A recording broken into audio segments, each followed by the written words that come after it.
There is nobody like you, God.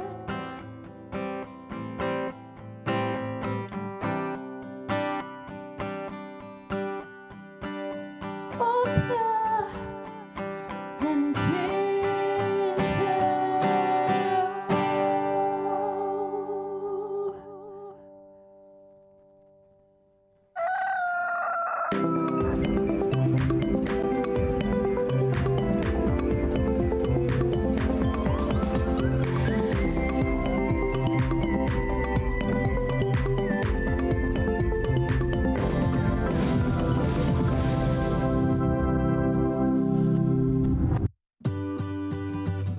Citi TV is live on DSTV. Go to channel 363. On GoTV, access Citi TV on channel 182. On a digital TV, please press the menu button on the remote control and run a new search on your TV. Take note that without an antenna, you cannot access Citi TV on your television. Citi TV can be accessed on a free-to-air digital box like the GoTV and StarTimes box. Citi TV, it's your world.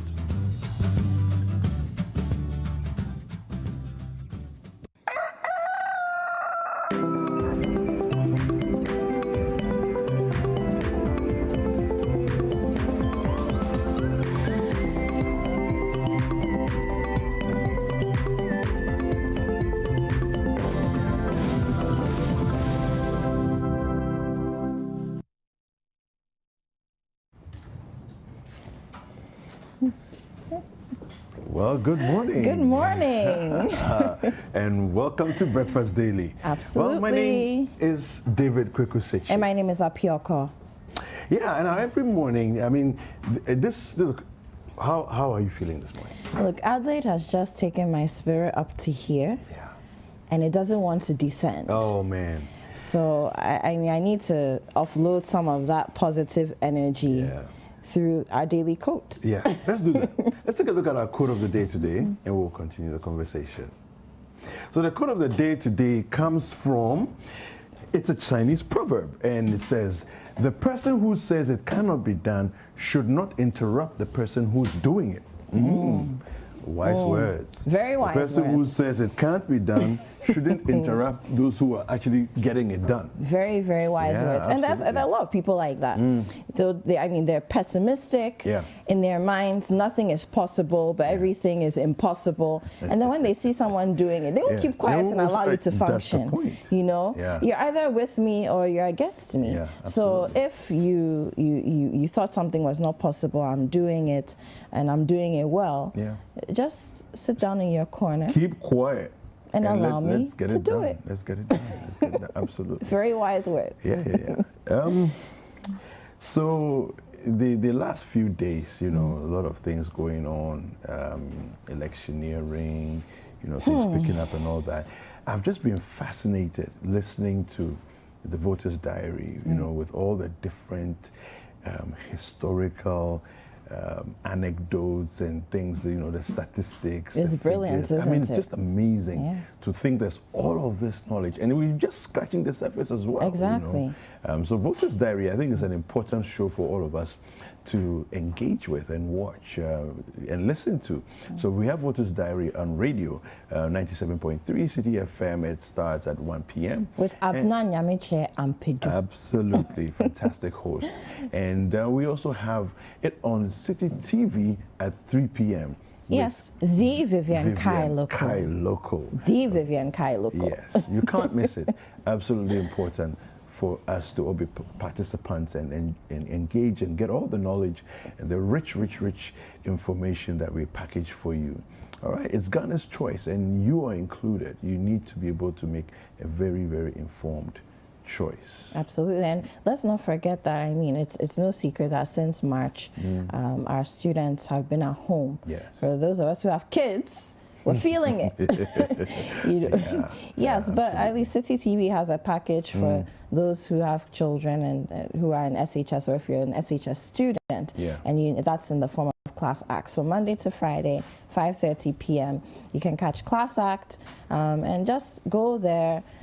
There's English, there's mathematics, there's ICT, there's integrated science, and just allow the students to keep their minds fresh. Because look, we're in September and we're nearing the end.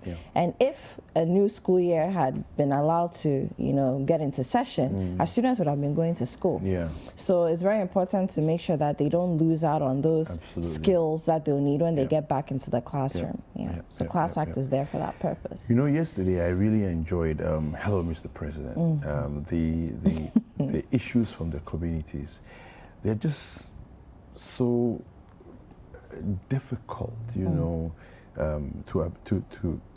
realize that these are Ghanaians and they're not living far away in strange places. A lot of them are right here in Accra, in the capital. In the capital city and all of that.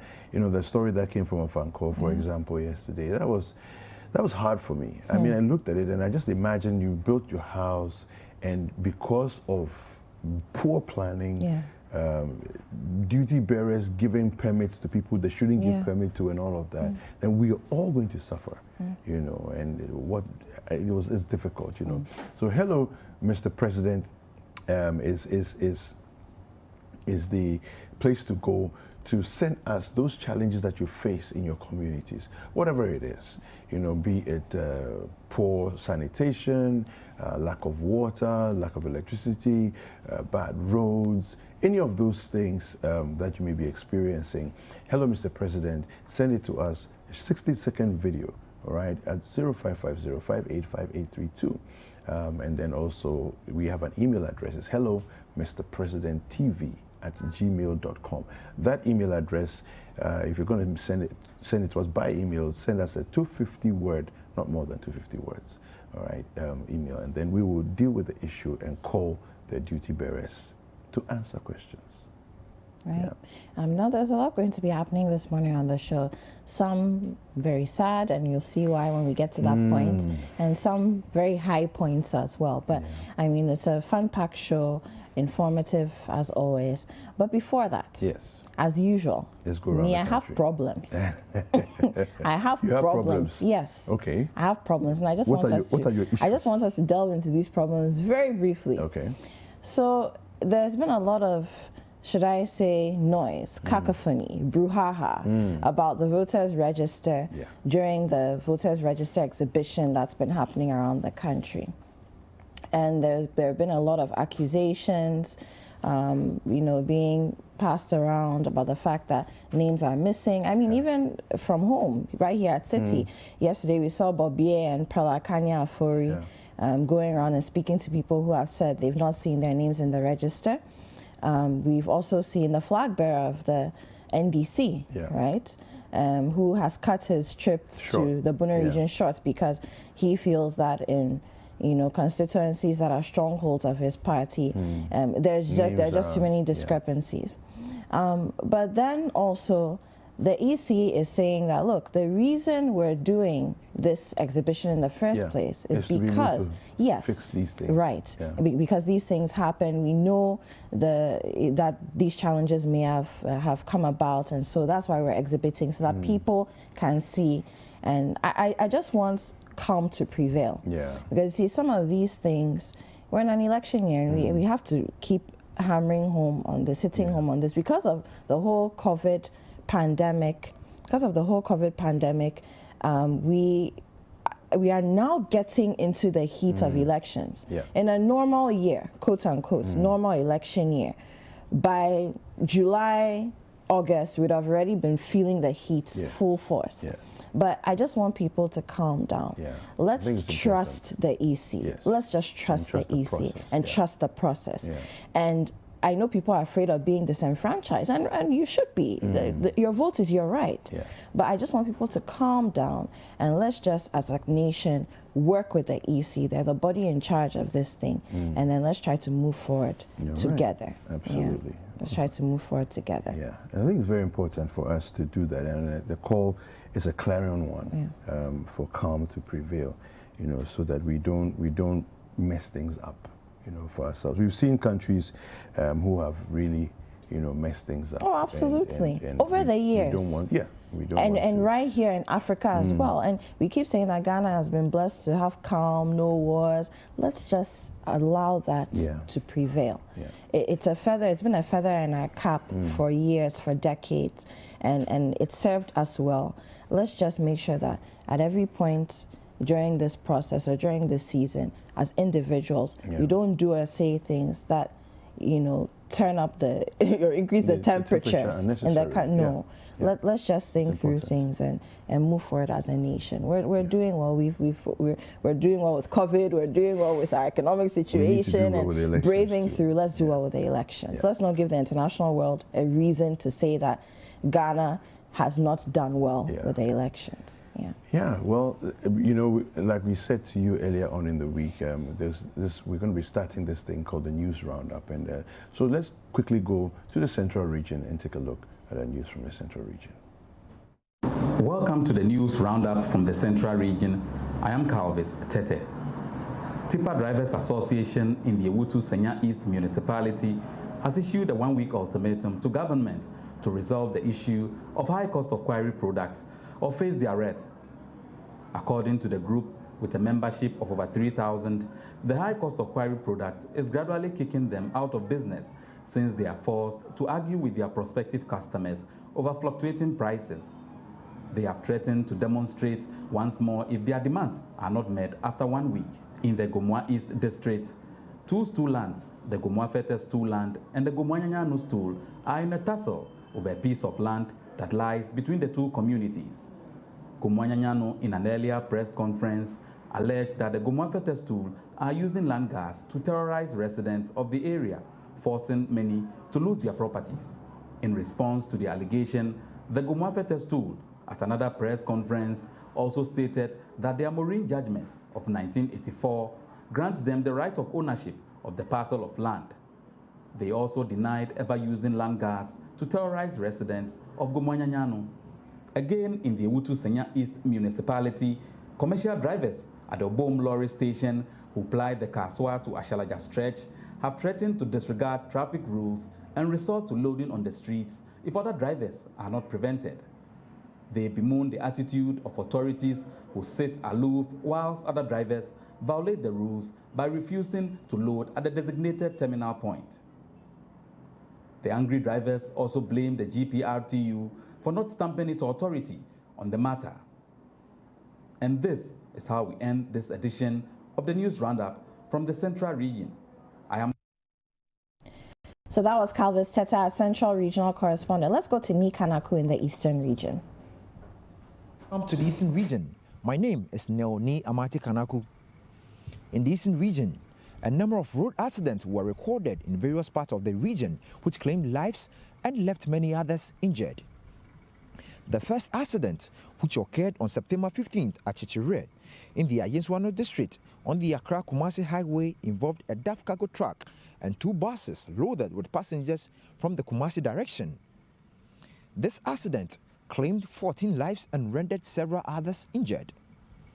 The second accident, a head-on collision, which occurred on Saturday at Trom Akoli, a suburb in the Yellow Krobo municipality, also claimed 4 lives, including 3 children.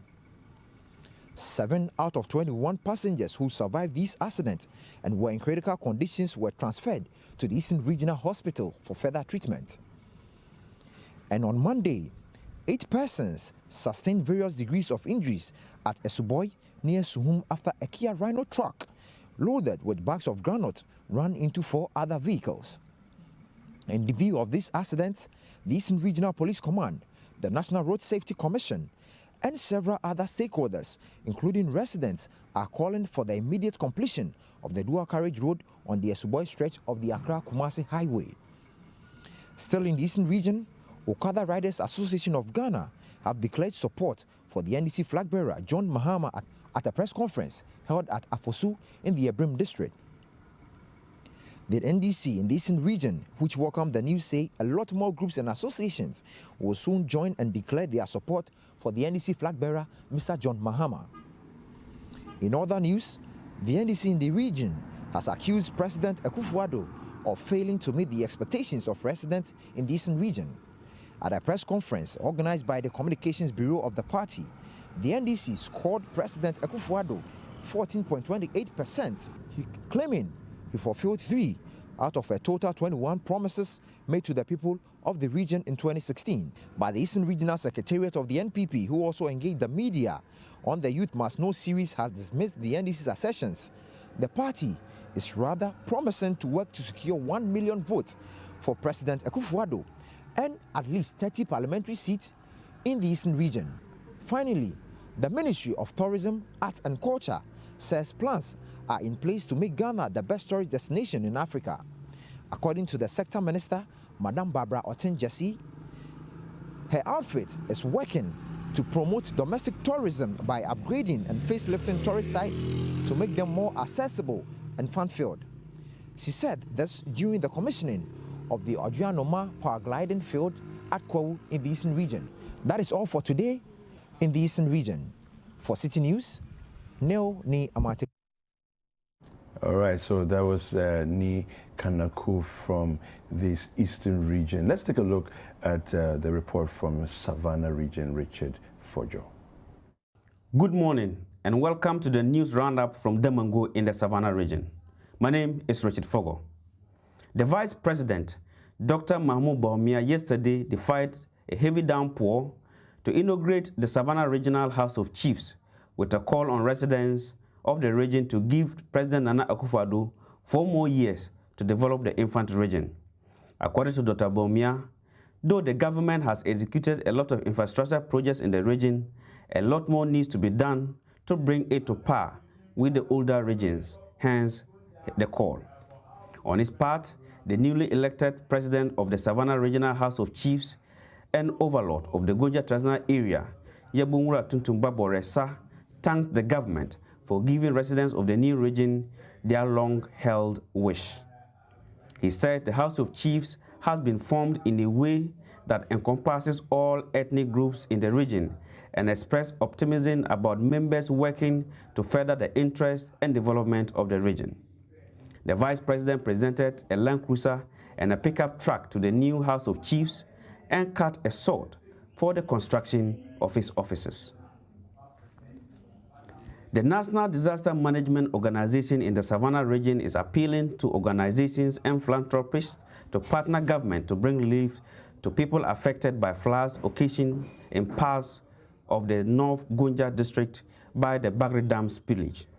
Some 1,245 people in 12 communities in the district were displaced after water from the White Volta submerged their homes and farmlands. Though some has forcefully returned to their homes, a good number of them are without shelter, a situation which is worrying. Some have been forced to rely on friends and family members in neighboring communities for shelter. The opposition National Democratic Congress has inaugurated its campaign team for the Bole Bamboy constituency. The team is to ensure the party consolidates its dominance in the constituency by working to increase the vote margins in both the presidential and parliamentary elections. Inaugurating the team, a former Minister for Agriculture under the John Mahama administration, Alhaji Muniru Limuna, said, with unity and hard work by the team and party members, the MPP will struggle to find space in the constituency. He charged the team to work and increase the margins for the NDC in the constituency, saying, all eyes are on Bole. According to him, the ruling MPP will do everything to embarrass John Mahama in his own home, hence the need for the party to be vigilant on election day. Still in Bole, the Member of Parliament for the constituency, Alhaji Yusuf Suleiman, has called on Ghanaians to return John Mahama to power to salvage the country. According to him, the former president has proven he is honest, God-fearing, incorruptible, and will not practice a family and friends government. Alhaji Yusuf was speaking in a Citi News interview after the inauguration of the NDC campaign team for the Bole constituency. Yusuf Jalil John, CEO of Blessed Child Electricals, has donated a circuit breaker to replace the damaged circuit breaker that controls street lights in Damango. Mr. Yusuf said the darkness in the Savannah regional capital was sad, hence his motivation to donate the circuit breaker. The operator of street lights in Damango stopped putting on the lights from Thursday in protest of the failure of authorities to replace a damaged circuit breaker for over 1.5 years. The owner of Blessed Child Electrical said replacing the damaged circuit breaker is his way of giving back to his own town. And that brings us to the end of today's news roundup from Savannah region. I am Richard. So you heard Richard Fogo from the Savannah region. And finally, let's hear from Dinah Ngwan from the northern region. Good morning and welcome to News Roundup from the Northern Region. My name is Dinah Ngwan. Barely 48 hours to end the voter exhibition exercise by the Electoral Commission, checks at some centers in the Northern Region shows low turnout. At the Tamasco Old Assembly Hall, only 296 out of 844 electorates had come in person to check their names. Also at the Tamasco New Assembly Hall B, 34 electorates had checked their names out of 583. The situation at these two centers is a reflection of the state of affairs across all the centers in the Tamale metropolis. Some exhibition officers who spoke to Citi News described the turnout as poor. They, however, advised electorates who use the EC SMS short code 1422 to check their details to also make it a point to physically verify at the exhibition centers. Meanwhile, governance expert Philip Mabi has advised the electorate to go out and verify their names to avoid being disenfranchised. He noted that while some names could be missing from the register, others may have their names wrongly spelled, hence create challenges on the election day. He urged citizens to use the remaining 2 days to check their details. Rural communities in the northern region continue to struggle for basic social amenities. Galumpegu, a farming community in the Tolon constituency with a population of over 1,000, residents do not have access to electricity and potable water. Residents narrate their ordeal of sometimes competing with animals to rely on the only water source in the community, which is a small dugout.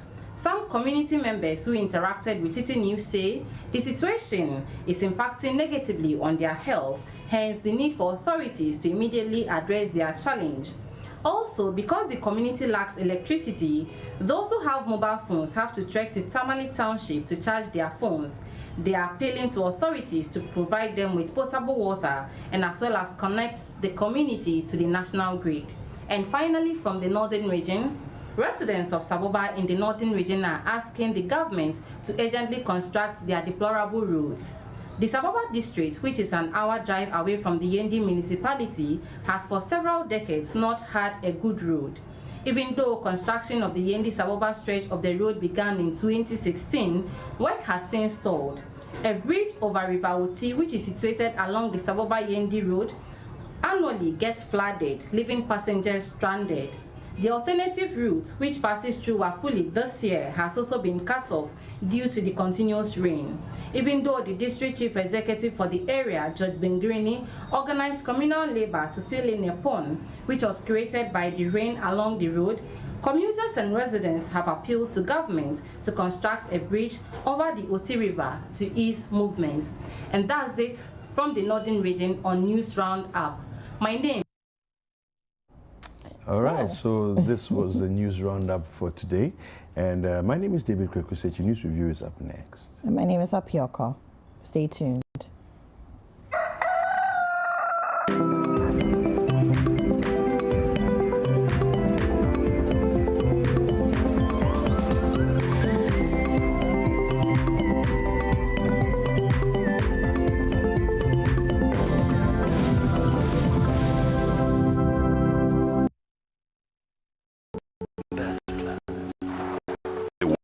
Is impossible without time.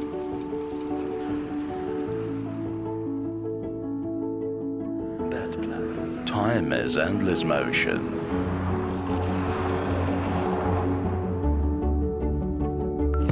make time work for you.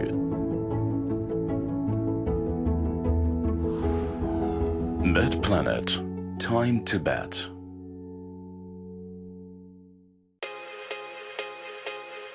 There is no promise we cannot keep.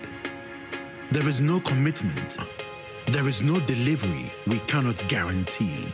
There is only one Bethel Logistics Company Limited, a licensed international freight forwarding and clearing agent, a trusted global brand with an extensive network for the movement of air freight and ocean freight worldwide. We are the trusted name for road freight into Western and Northern Africa.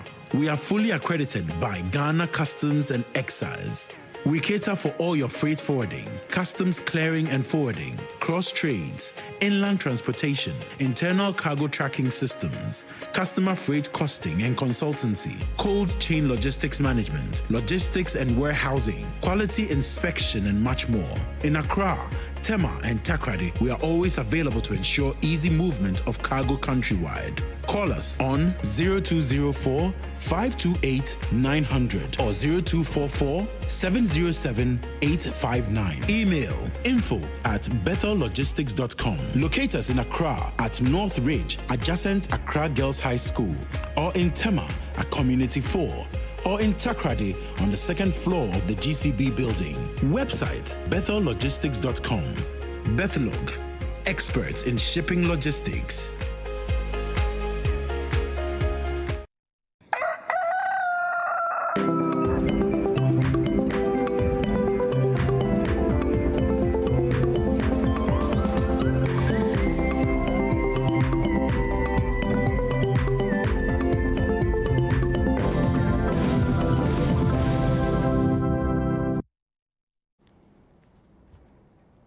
Welcome back from that break. It's time for us to have the news review segment. And today on the news review segment, we're going to be going through the dailies as we have them here with us. And then we'll do some few online stories and we'll come back. I'll introduce my guest to you and we'll have a conversation. Remember, the show is interactive, so kindly use the hashtag Breakfast Daily on all social media platforms. If you happen to be watching on Facebook, kindly comment on the stream below.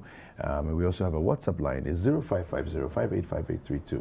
Kindly send us WhatsApp messages. If you happen to be outside Ghana, watching on DSTV or maybe even online, you can send us a WhatsApp message by prefix that number with +233. Let me take the dailies first of all, the papers.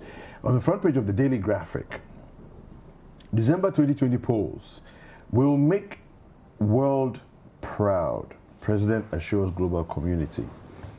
10 exam officials picked up for malpractice. NDC allegations unfounded, says the EC. On the front page of the Ghanaian Times, President's virtual address to the 75th UN General Assembly. COVID-19 vaccine must be for all, says the President. Ministry of Education and GES Zoom Lion begin third phase of disinfection of schools. Nurses, midwives suspend nationwide strike. EC dismisses allegations of missing names of NDC supporters from voters' register. On the front page of the New Crusading Guide, EC exposes NDC, says allegations regarding removal of NDC supporters from voters' register unfounded. GAEC staff threaten demonstration over unpaid allowances. Promoting sustainable local gold industry. CBTG and GNASSM shows the way as they pay over 90 million Ghana cedi in taxes to government. IGP and ACP Kwesi Fori sued over demolition exercise at Pantang. On the front page of the Daily Heritage, we know names omitted from register, says a free Ankara. Court places injunction on striking nurses, orders them to resume work tomorrow. Malta strengthens bond with Ghana on Malta Day. On the front page of the Daily Statesman, free water now up to December. Akufo-Addo offers more reliefs for Ghanaians. NDC exposed over voters register false claims. Make COVID-19 vaccine available to all, President urges UN. We'll do some online stories. And on citinewsroom.com, 66% of accidental deaths emanate from road crashes. This is the Bureau of Public Safety. Mahama to speak on missing voters registered names today. Giving us more power will help tackle road safety concerns. This is from the Road Safety Authority. EC to hold crucial IPAC meeting today over missing names on register. EC extends voter exhibition exercise by 2 days. And on citybusinessnews.com, 2 Black Shield customers arrested over unlawful gathering at Registrar General's office. Made in Ghana goods without Made in Ghana logo will soon not qualify for export. Ghana among 4 countries to receive UNDP COVID-19 private sector global facility. Lending rates dropping, but not fast enough. This is coming from the Nato Champon. Reduce imports to maintain stability of the city, says Al Hassan Andani. And on my Joy Online, I was not the aggressor. Charles Bisu explains fight with MP. So for more news, kindly visit citinewsroom.com. And for more business news, kindly visit citybusinessnews.com.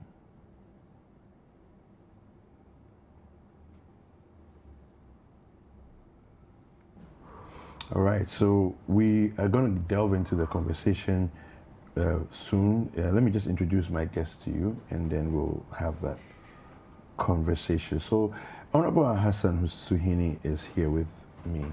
He's MP of Tamale North. Good morning.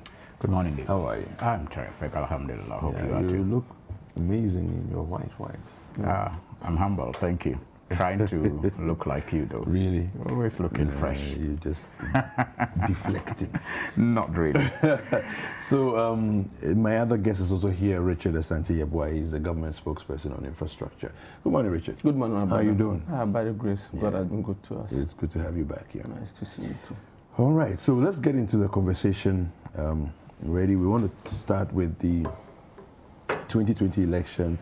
The first one is the EC dismisses NDC's claims as Mahama is set to address nation on missing names. All right, let me just read those stories for you, and then we'll continue. I'll engage my guests.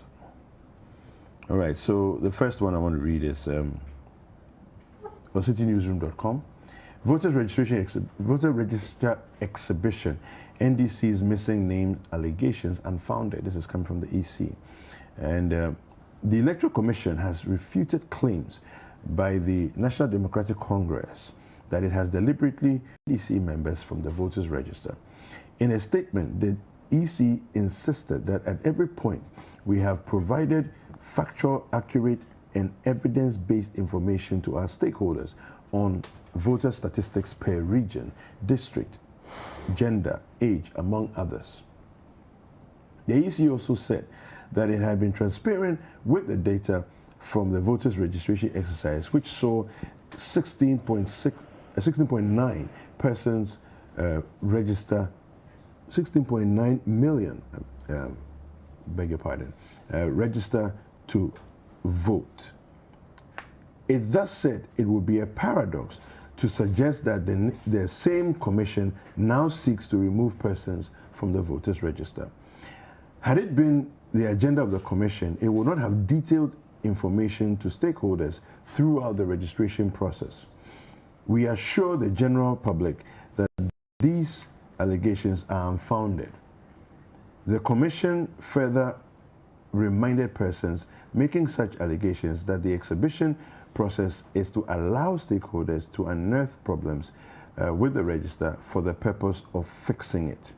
Okay, let me just quickly read the other story from, again from citynewsroom.com. Mahama to speak on missing voters register names on Thursday. That's today. The presidential candidate of the National Democratic Congress, John Dramani Mahama, is expected to speak today, Thursday, September 24, 2020, on the supposed missing names on the electoral roll. A statement signed by NDC's campaign spokesperson, James Ejenim Boateng, indicated that the address will be delivered at the party headquarters in Accra. The presidential candidate of the National Democratic Congress. All right, let's just move on now. Okay, so let me engage you. Hassan Suhini, where are these allegations coming from? Of course, your flag bearer is going to speak to the matter today, but just to give our viewers some perspective of where you're coming from as far as this issue is concerned. Because the EC says, look, we've detailed everything. Okay, there's transparency throughout the entire process. At this point, how can you then make such accusations? Well, let me say good morning to you, good morning to Richard, and good morning to our viewers, and especially the very good people of the Tamale North constituency.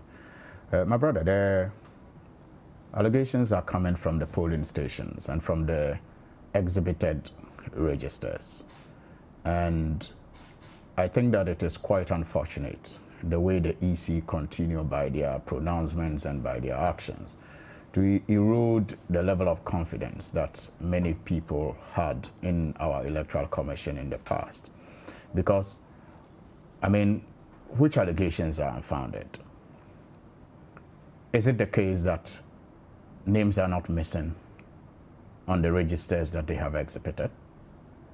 And is that not what we are highlighting? I think the allegations they're referring to is the deliberate mass deletion of names.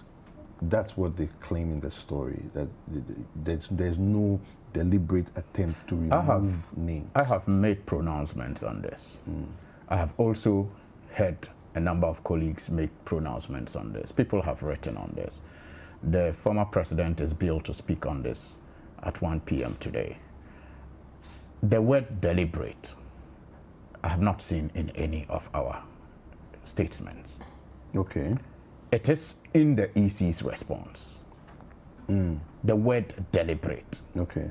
You haven't... has not found space in any of our pronouncements. Okay. But in the EC's response and other commentators in favor of the EC, the word deliberate seemed to feature. And that makes me wonder. So the EC is saying that... Okay, you continue. Make it finish. Yes, so which are the unfounded allegations we are making? We are making allegations cannot be found on the register that they have exhibited. And the pattern and the areas gives cause to worry. For example, in one polling station in my constituency, about 300 names are missing at a polling station. I've heard of situations in other constituencies where out of about 300 people who registered at a polling station, only 35 names are displayed. Really? Yes. Only 35 names. In fact, I heard one of our MPs in the Upper East region speak to Umaru Sanda on your show, on your sister station. That is quite an error, isn't it? Where you have, say, 5, 6 names missing. Especially, my brother, when we are dealing with an electoral commission that stampeded all of us to undergo this process because they told us they were giving us better. Let's not forget that. But the EC so when you hear the EC justify what is happening on the basis that it has happened before, isn't that insulting? Because this was supposed to be better. This was a process they assured all of us was to make our process better, our electoral process better. Yet, you have a polling station in Balai in my constituency where everyone who registered per the exhibited register is female. Female. Everybody on the register is female. The pictures in some cases are blurred. Multiple double registration without any proof. The people don't even know how come they have double registration, because they only know they registered at one polling station and their name is captured as having registered, twice at the same polling station on the same day, in some cases at the same time, when this system was supposed to be a better system. So what kind of software that was supposed to give us better gives us this shambolic results? And instead of having the presence of mind to engage decently, you find the Electoral Commission adding more insult to injury with the choice of words that they use to address some of these concerns that come up. As if we have forgotten they told us their system was the best. As if we have forgotten. As if we don't deserve to find out why that best system is giving us this kind of results. Especially when we have paid so much for it as a people.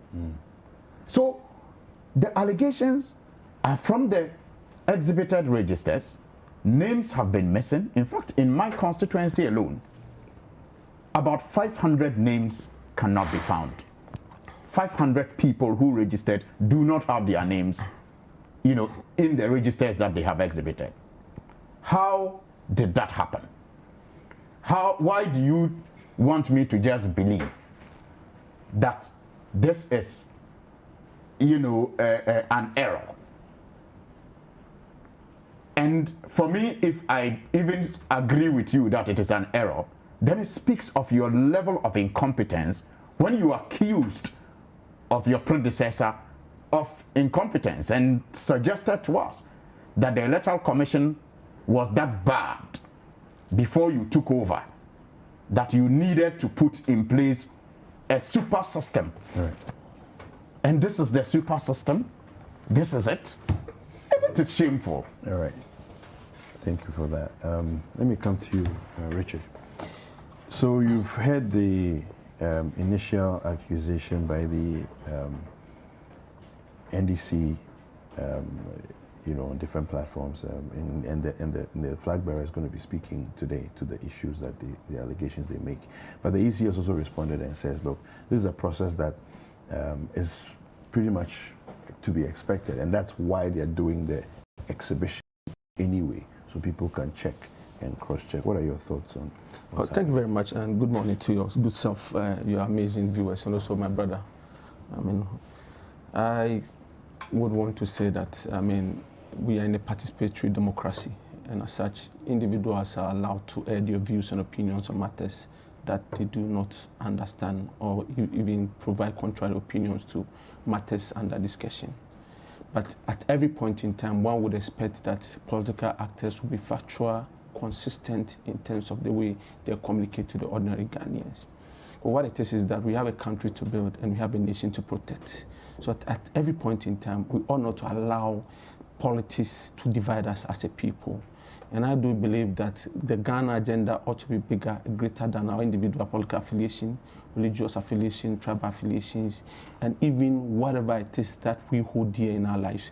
The ultimate objective of our very existence ought to be protecting this country of ours. And that ought to be the focus. If that is the focus, then politicians will be mindful the way they communicate and the way they do things in terms of how consistent they've been. I will not sit here and pretend to be the spokesperson of the EC, because I'm not.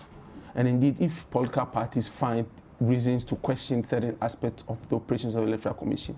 We call the EC to provide answers to SIM to make sure that at least people do understand the process and what is going on. But there are certain things that bothers my mind.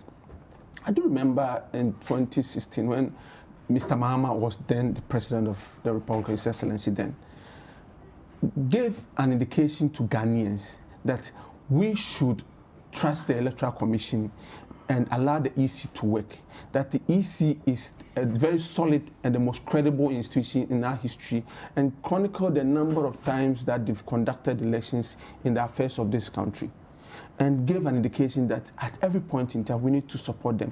Went further even to quote Barack Obama and during his visit to Ghana at Parliament, where he spoke about we protecting and building institutions rather than building strong men and personalities. Yeah.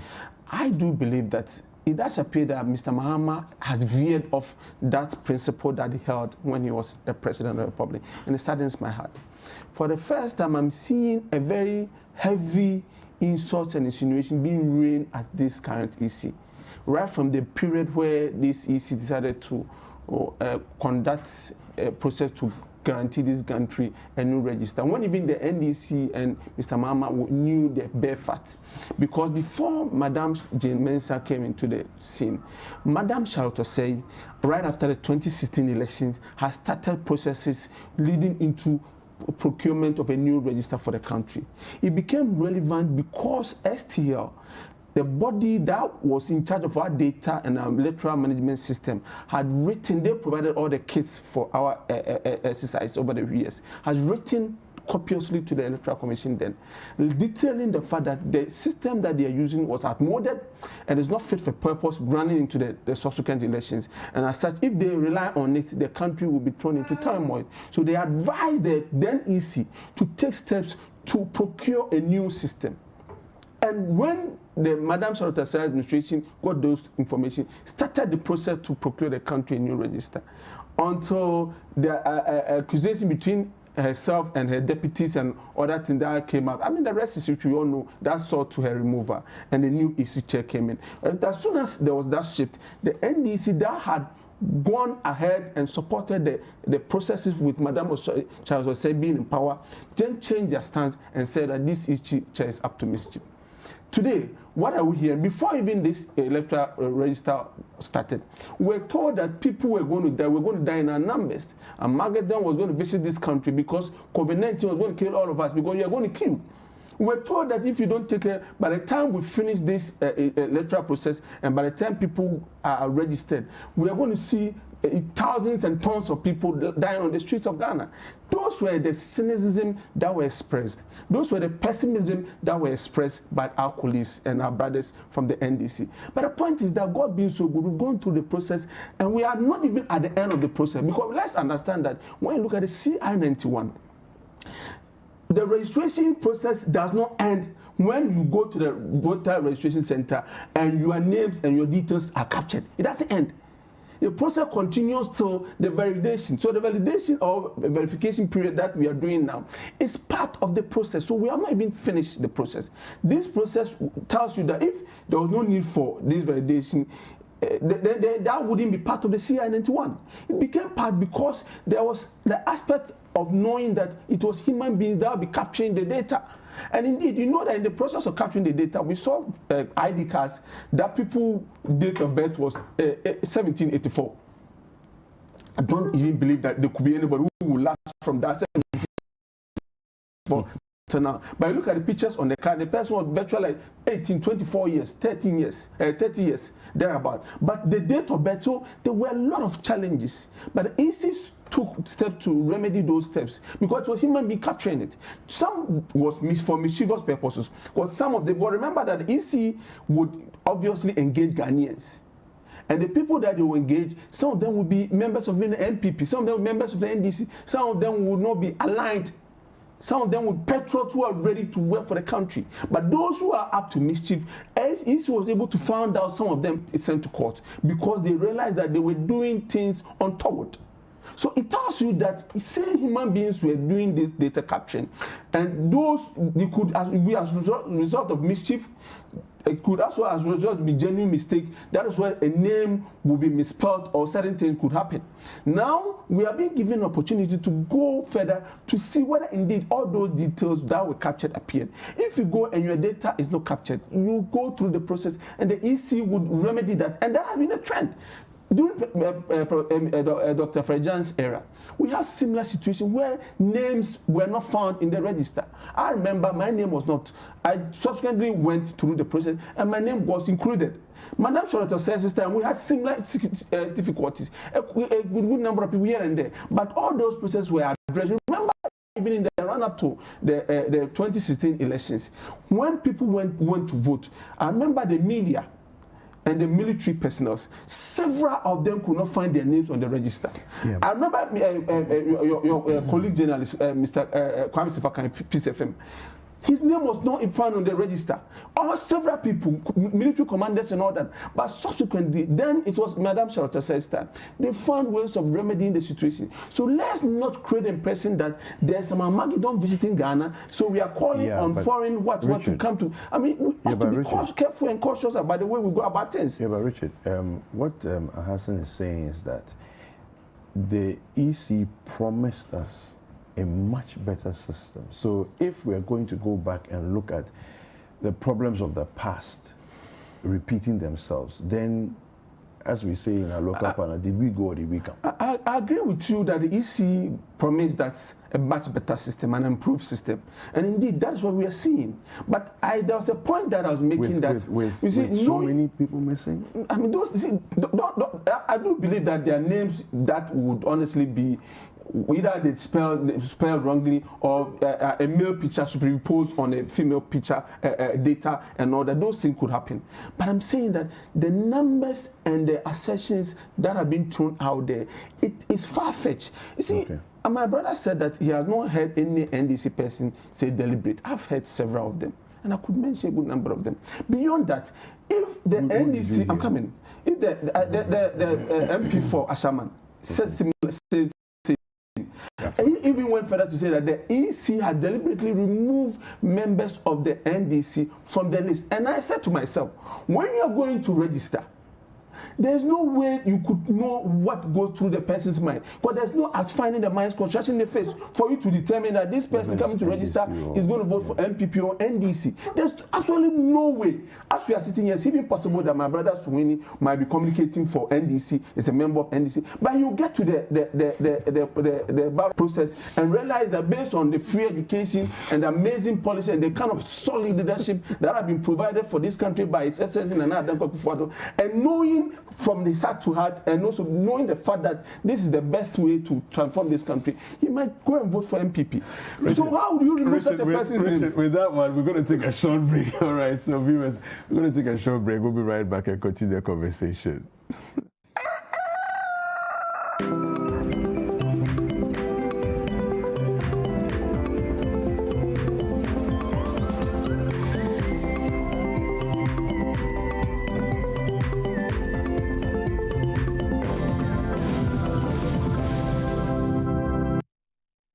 Econfi Juice Factory is a 1D1F initiative funded by Ghana Exim Bank. Each juice brand, Econfi Fruit Juice, is made from fresh pineapple and its quality is impeccable. All raw materials used in its production are purchased here in Ghana. The entire value chain has helped the community prosper by creating jobs for many Ghanaians, from farming, distribution, and retail. Due to its great taste and brand promotion, Econfi Juice is available in supermarkets and shops all over Ghana. And just like Econfi Juice Factory, there are other factories set up across the country under the 1D1F initiative in areas such as shea production, poultry, pharmaceuticals, sweet potatoes, avocado, tomatoes, mangoes, and more local businesses which are creating jobs and expected revenue. At Ghana Exim Bank, we call this the Made in Ghana 4P. Produce, promote, purchase, and prosper. If as a people we believe in the Ghana beyond aid, then let's prosper as a nation by producing, promoting, and purchasing our own products. Let's support Made in Ghana and let's take Made in Ghana to the world. One district, one factory. Ghana at work. Ghana Exim Bank, facilitating Ghana's international trade.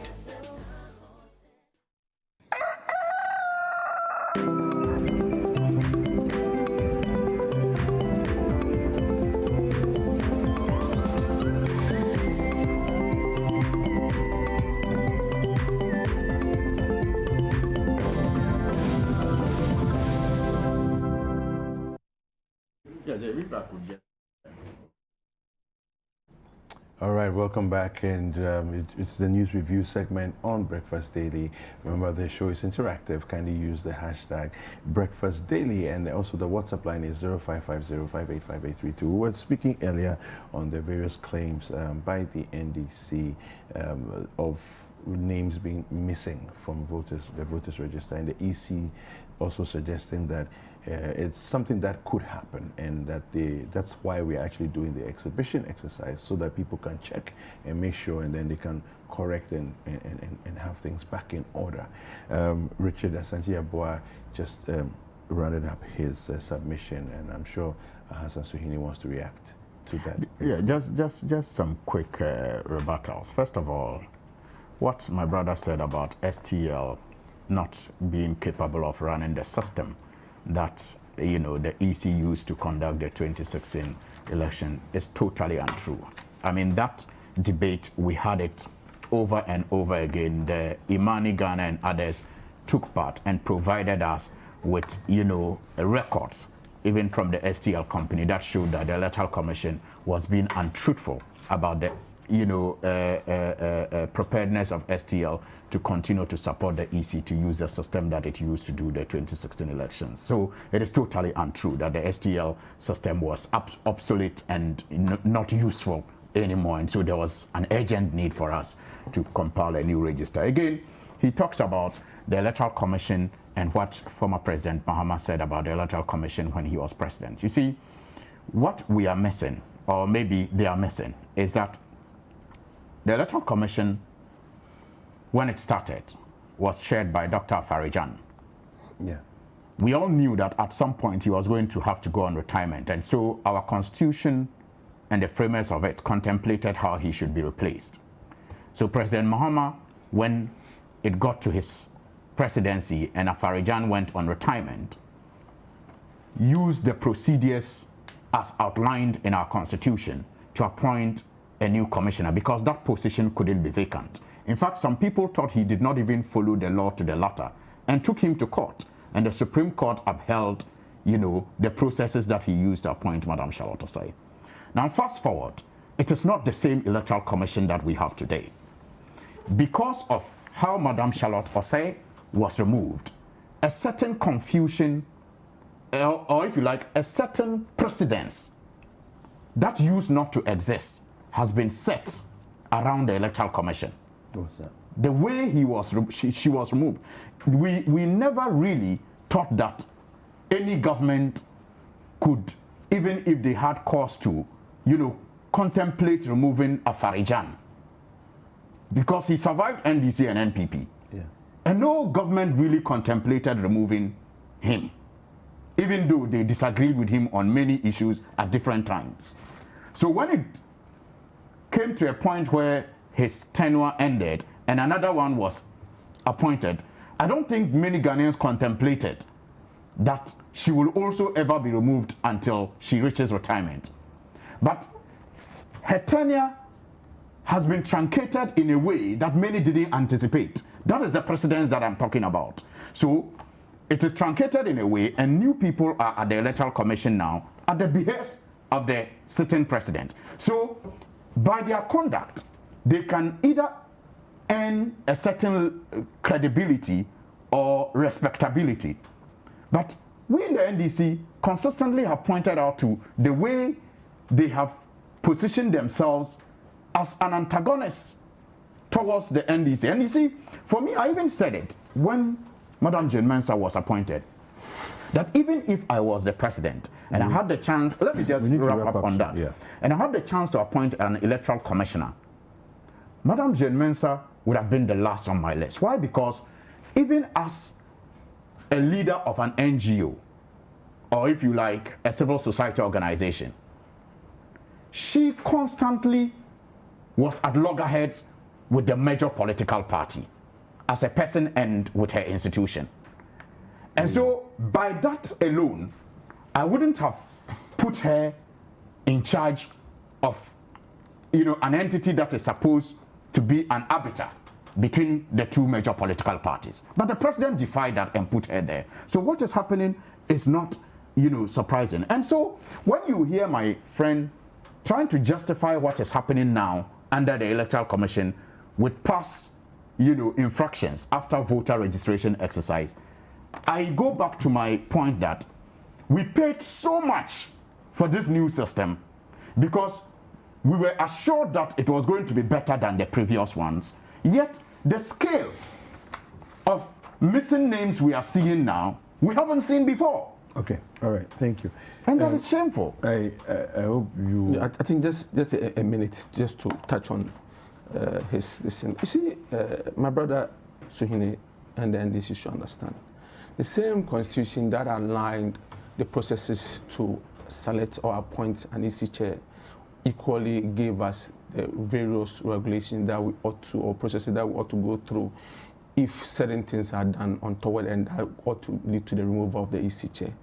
I remember that it was not the president at his own whims and caprices that he removed the woman from her position, because there was an infighting between herself and also various petitions and allegations were leveled against her, and same was investigated by the Chief Justice after a petition had been sent to the president, and the president, just by the constitution acting as a conveyor belt, forwarded it to the CJ, the Chief Justice Committee going through, and she was found guilty. And same when it came to the knowledge of the general public, Mr. Kwaku Bakon went to court contesting the decision of the president. The court upheld the fact that the president's decision was right and is in line with law, and nothing untoward was done to the woman. So that aspect was settled in that regard. Now the issue is that my brother said people have contemplated a lot of things in this country.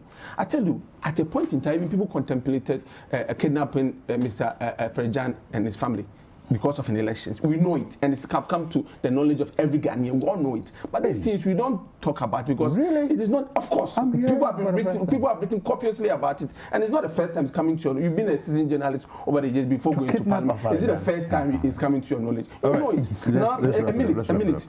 You see, you said a minute. You've already taken just give me a second. Please, you know the funny thing.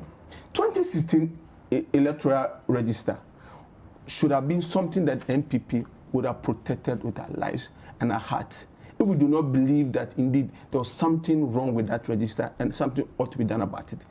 Because you know why? We won comprehensively, and NDC lost beyond repairs with that register. We flipped them to it and we beat them to it. That's where the NDC lost in excess of 1 million votes. The first in Africa or even the first in Ghana. Seeing a major political party and incumbent losing an election to that extent. That's where people became dazed. So if somebody was to protect that previous register, and not because we're being consistent with the fact that even in opposition, we said that the register had a lot of difficulties. So let's make it clean for all of us. So for us, we are assured and we are guaranteed that we are winning, and NDC is also assured and guaranteed of defeat. So that is why they are going about it this way. So, by the way, the gazetted results of 2016 doesn't show that any party lost by over 1 million votes. All right, fair enough. Thank you. I thought you said that. Hello, gentlemen. I thought you said it has not been gazetted. The EC declared results. All right, but I thought you said it has not been gazetted. Yes, but you use the word gazetted results. Yes, but I'm talking about the EC declared results. But you use the word gazetted, which has not been done. No, I just wanted so he was correcting himself. To be honest. We'll make the world about this discussion. We'll make the world proud. The president assures the global community. The president, Nana Addo Dankwa Akufo-Addo, has assured the international community that the world will have cause to be proud of Ghana after the conduct of this year's general election on December 7th. We are keenly aware, and I quote, of the reputation Ghana has built as a tolerant and working democracy, and we have every intention to nurture and improve on it, he said. President Akufo-Addo made the call when he addressed the 75th General Assembly of the United Nations via Zoom from his office at the Jubilee House in Accra yesterday. For the first time in the 75-year history of the UN, the world leaders could not make the journey to New York for the world's biggest gathering of heads of states because of the coronavirus pandemic. The high-level session was instead held virtually. It was on the theme, the future we want, the United Nations we need, reaffirming our collective commitment to multilateralism, confronting COVID-19 through effective multilateral action. All right, there's a quote here by the president, and he says here, I am able to state that all Ghanaians will have agreed that we will have to work together to ensure that the elections will be transparent, free, fair, safe, and credible. Let me start with you, Richard. I think the president put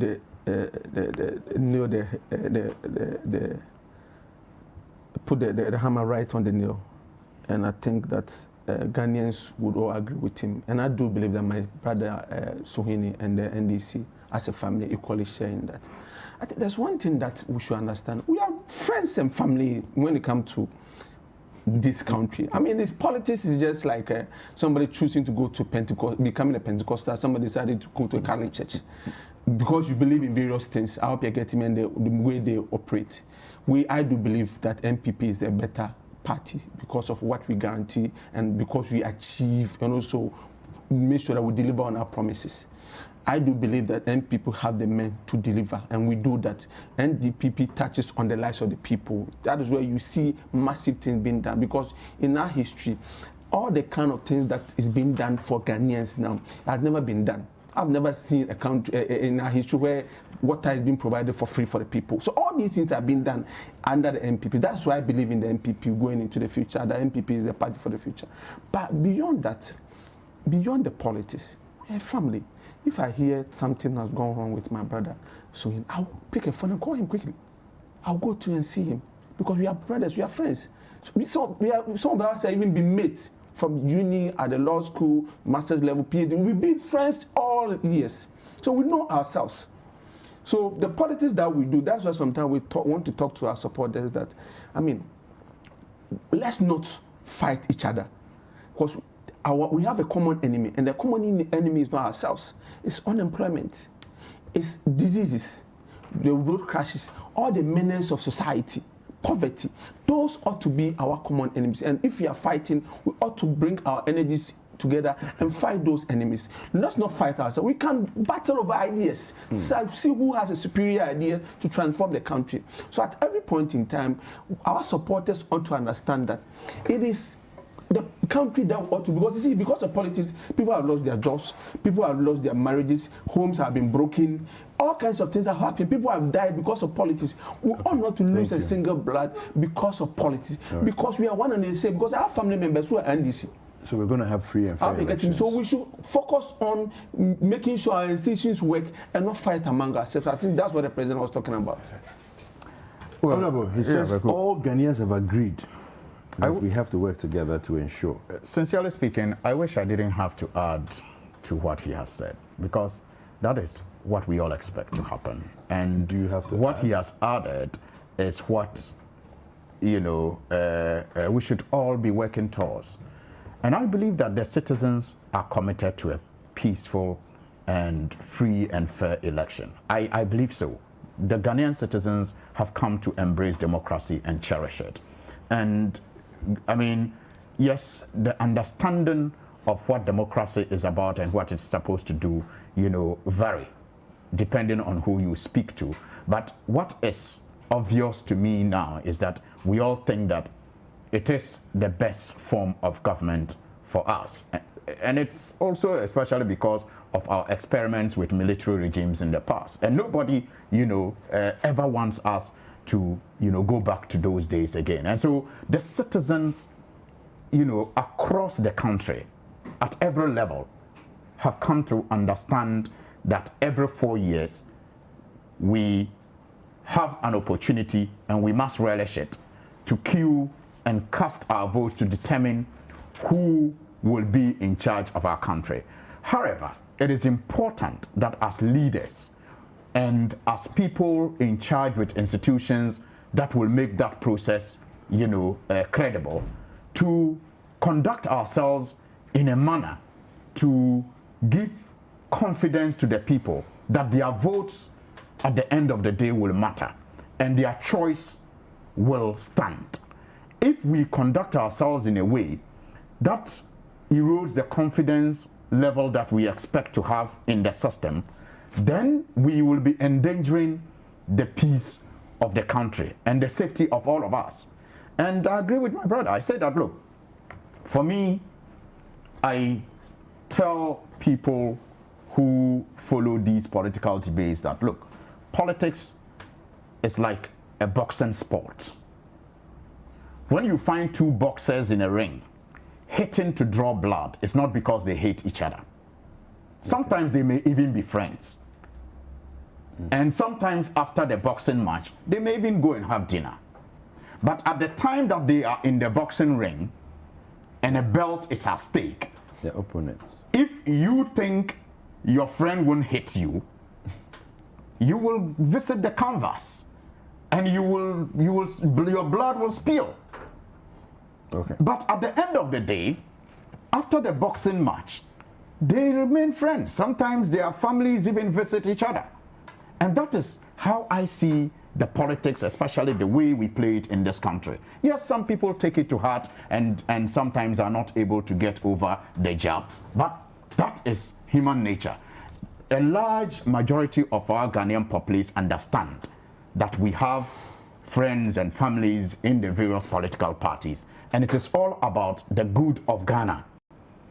I think that if we use the what do you call it, the street to Accra, if we use the Cocoa Board Road, we will get to Kantamanto faster.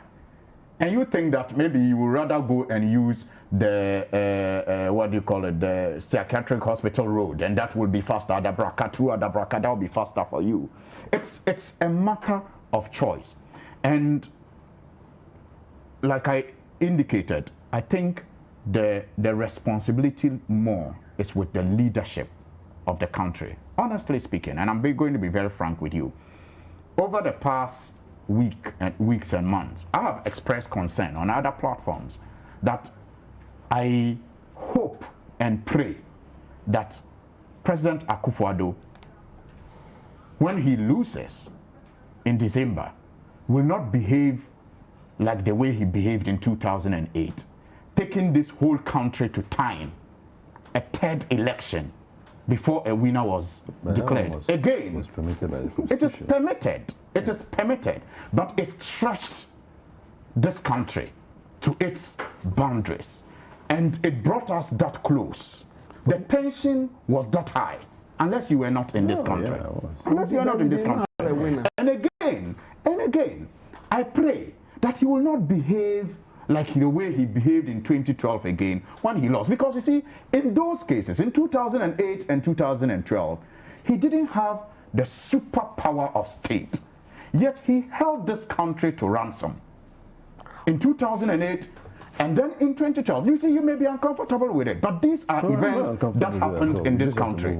And now that he has the superpower of state, I pray that he will behave like his predecessor when he loses, and not stretch us, raising unnecessary questions that sometimes have to hold this country down for 8 months.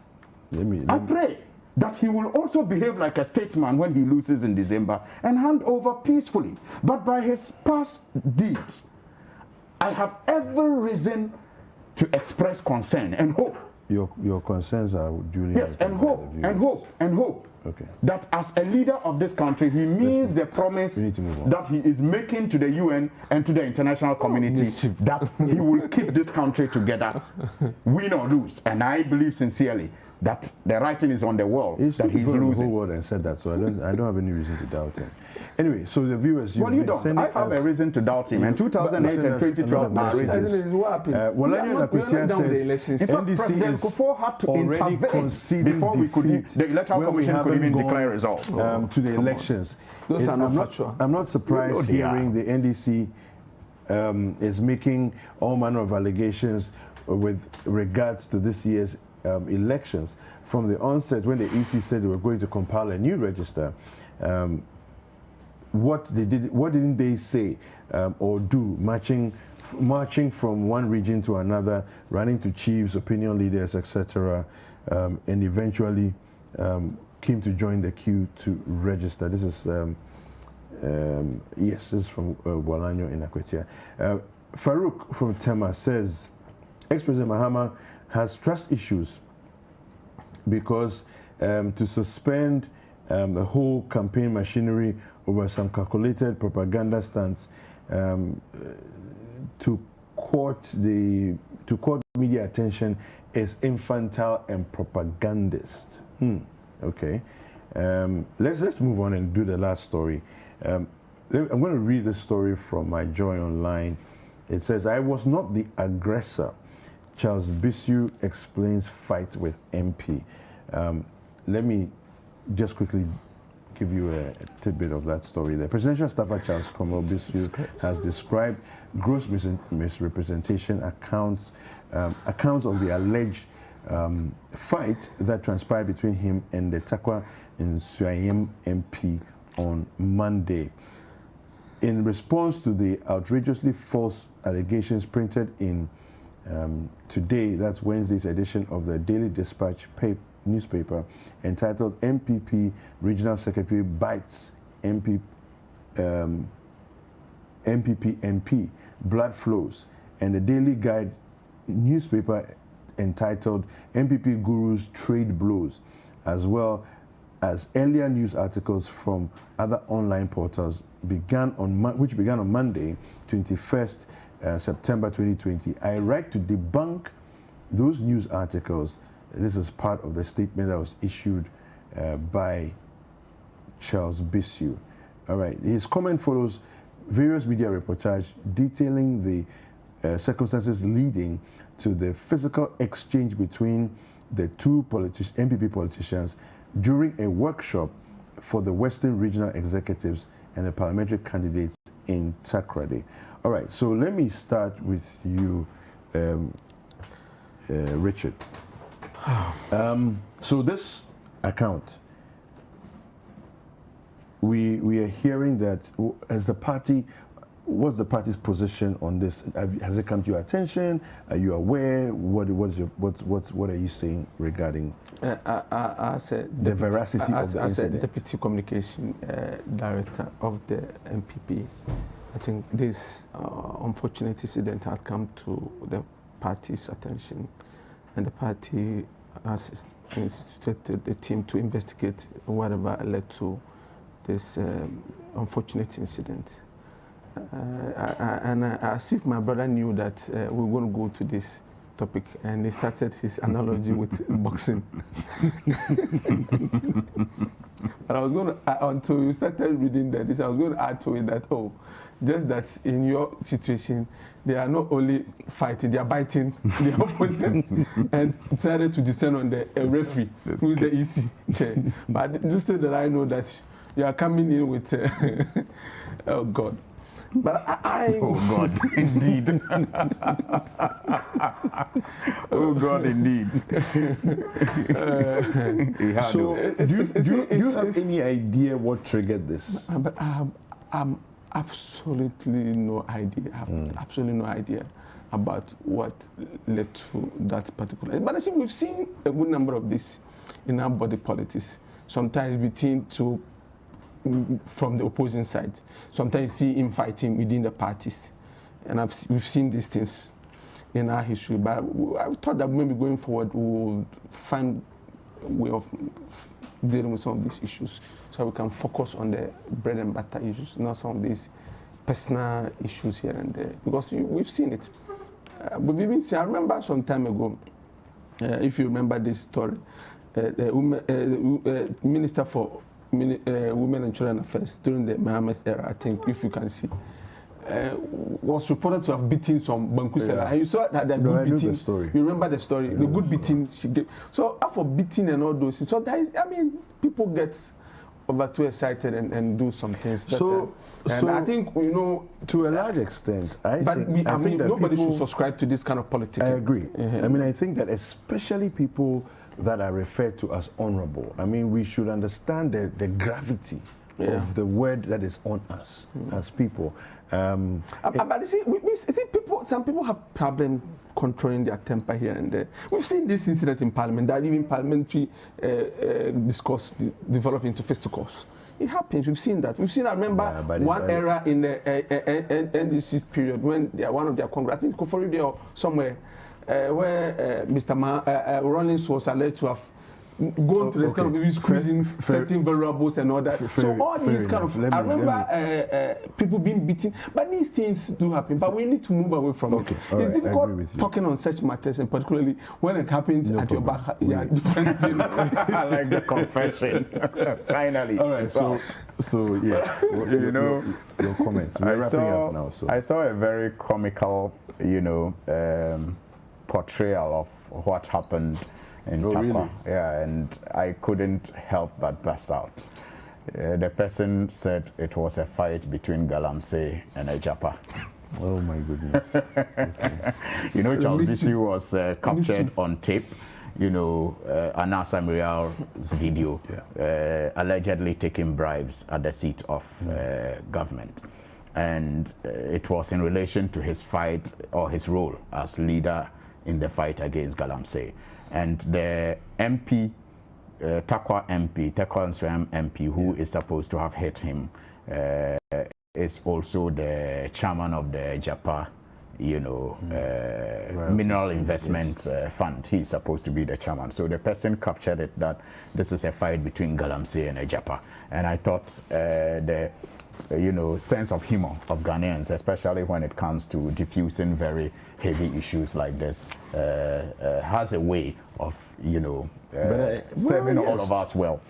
But I also, so I want you to speak to the fact that, or the issue of, people carrying certain titles on them and how they conduct themselves, regardless of how you feel emotionally, you're in public, you know, and your life is out there. But you see, the one thing we have to understand is that we are human beings, first of all.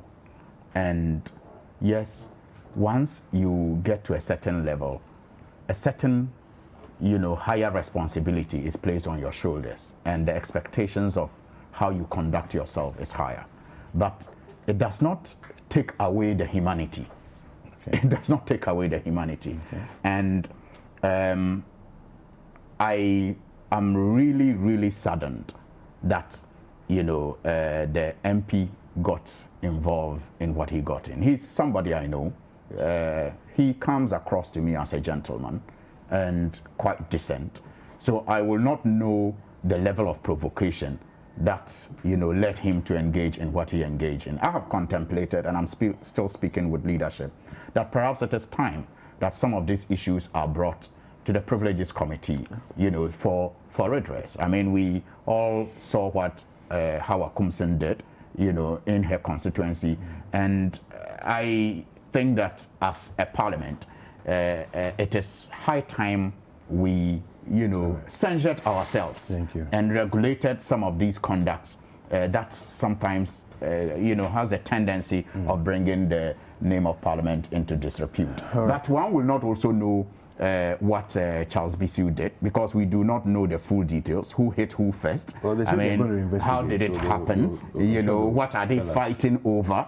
Is it money? Is it women? What are they? You will need to know. I mean, it is important that we get to understand some of the underlying causes before we can pass judgment. Let me say a big thank you to my guests. Hassan Suhini, who is the MP for Tamale, and also Richard Asante who is the government spokesperson on infrastructure. I appreciate your messages and for sending them in. We're going to come back after these short messages. Don't go anywhere.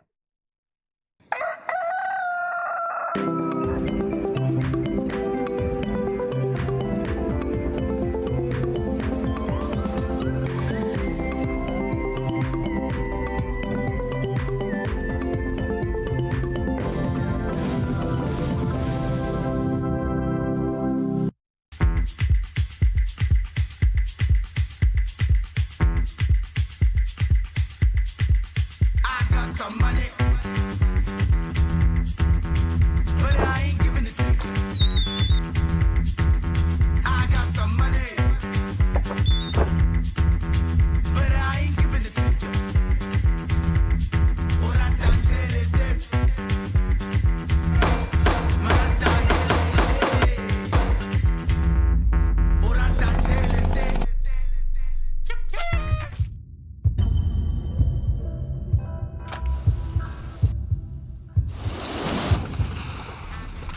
There is nothing as hard as a diamond. For buildings with superior strength that withstand all weather conditions, Diamond Cement should be your preferred choice. Locate Diamond Cement nationwide with factories in Aflao, Takrady and Bupe. Diamond Cement, as hard as a diamond.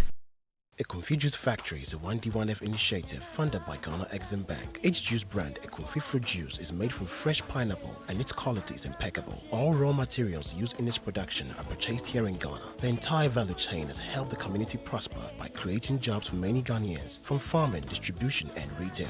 Due to its great taste and brand promotion, Equinfi Juice is available in supermarkets and shops all over Ghana. And just like Equinfi Juice Factory, there are other factories set up across the country under the 1D1F initiative in areas such as shea production, poultry, pharmaceuticals, sweet potatoes, avocado, tomatoes, mangoes, and more local businesses which are creating jobs and expected revenue. At Ghana Exim Bank, we call this the Made in Ghana 4P: produce, promote, purchase, and prosper. If as a people we believe in the Ghana beyond aid, then let's prosper as a nation by producing, promoting, and purchasing our own products. Let's support Made in Ghana and let's take Made in Ghana to the world. One district, one factory. Ghana at work. Ghana Exim Bank. Facilitating trade.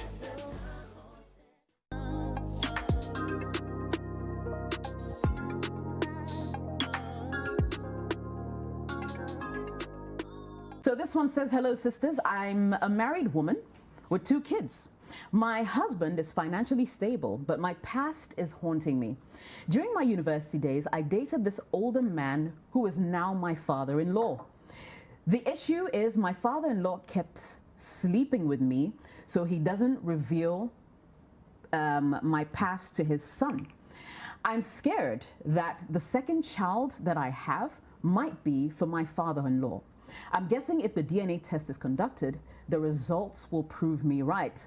I want to end the sexual affair with my in-law without losing my marriage and respect. I'm tired of having sex with father and son. You need to be very transparent with your husband, because these are not issues you can hide forever. Even before she talks to her husband, she needs to go to therapy so that she can get the tools needed to deal with the situation. This is a joke of a marriage. So already you don't even have a marriage. So what do you want to lose? Sisters, proudly brought to you by Vodafone Ghana. The future is exciting. Ready? On Footprints this weekend, Ambassador DK Osei, who has 34 years experience in foreign service, continues with the rest of his story. On the journey back, he then starts talking to us about opening our embassy in Kinshasa. The place was, the level of insecurity was high. So fortunately, I had just come back from posting. So I told him, well, unfortunately, the foreign service doesn't work that way. So I'm not due to go for another 2 or 3 years. He changed his mind and insisted that I should go back to Kinshasa and reopen our embassy, which is what happened. And that was a difficult period. So you had to go? I went to Kinshasa. Nobody, I went to Kinshasa alone. There was no accountant, there was no secretary, there was no first secretary. I went completely alone. To, when you say open, you reopen, because we had closed our embassy. And work? And work as Ghana embassy. As an ambassador? As the 2 types of chargé d'affaires ampier. See, when you are chargé d'affaires ampier, it means that nobody will be appointed ambassador. When you are chargé d'affaires ad interim, it means that the ambassador is away and you're only acting for him. But I was sent as chargé ampier, which means I was going to run the place until I had left. How long were you there? A year, but it was, I don't want to remember. That's one of the longest years you've experienced. It's like 50 years. You know, there was so much instability. Yeah. You know, the security apparatus was in the hands of Rwandan military intelligence officers. The army commander was from Rwanda. And the people of Kinshasa hated them. The soldiers who were taking care of security in Kinshasa did not speak Lingala. They all only spoke Swahili. So maintaining order was very difficult. And some of the Mobutu people were trying to escape. So they were attacking shops and banks to try and loot, to be able to run away out of the country. So there was complete instability. Every 2 weeks, an attempted coup. You walk out of your house, it was the difficult period. Join us on Footprints this Saturday as Ambassador DK Osei shares his experience of working with President Rawlings, Kufuor, and other heads of state. Footprints show this Saturday at 9 a.m. and Sunday at 4 p.m. only on Citi TV. Citi TV, it's your world. Footprints is sponsored by Bethel Logistics Company Limited, experts in shipping logistics.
For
Citi TV is live.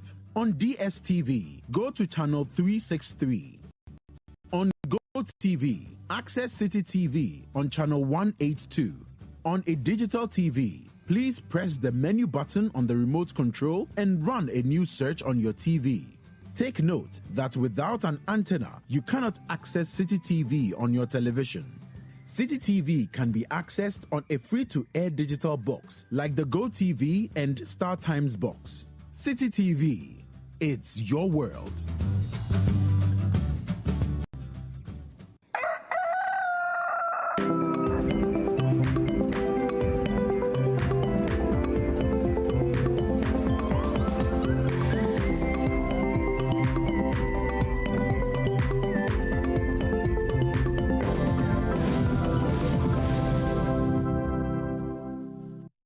Welcome back. You're still watching Breakfast Daily on Citi TV. And remember, we're live across Africa on DSTV channel 363 and GoTV channel 182. And do stay interactive. Use the hashtag Breakfast Daily across all social media platforms.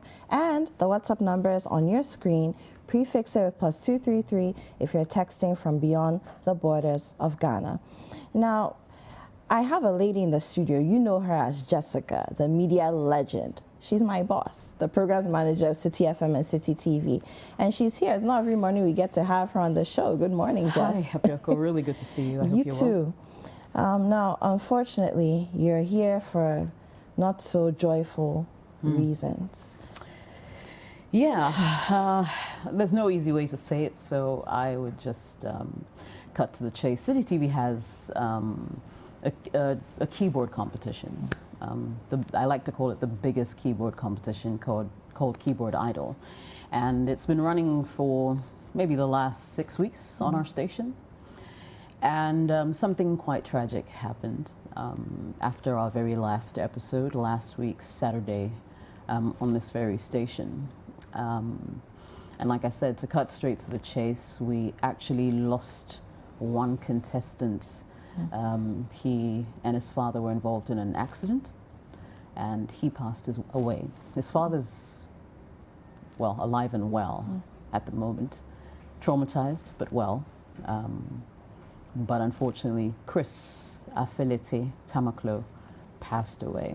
And it's really sad, because he was one of the favorites for a lot of people, to be honest. And just looking at how his life was cut short and in such a tragic manner, heartbreaking manner, it's a loss that we cannot sort of fathom. Yeah, he left a mark, and we have some of his performances. I think we should take a look at them, and then we'll come back.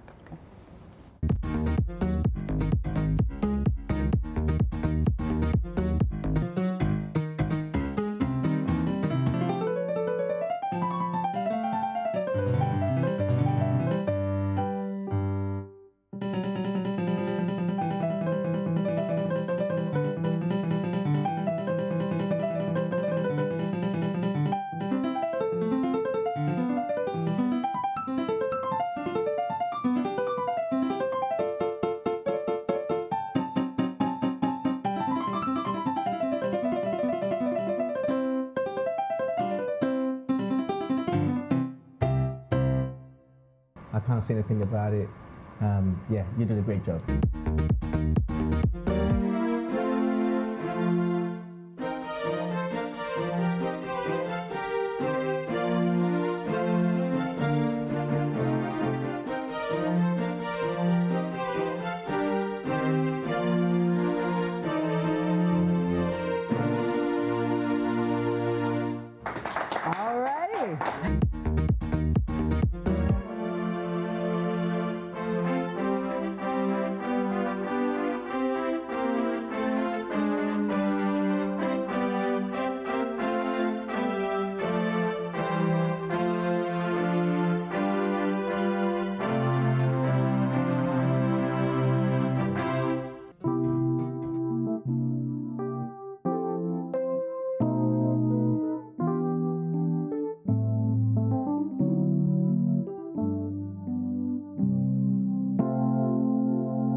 Thank you very much, Chris. Join me down here.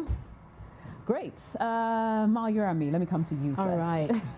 The melody was very distinctive. We all remembered our Sunday school days. Yes. Jesus loves me, amen. And I could see some softness in your performance. That was nice.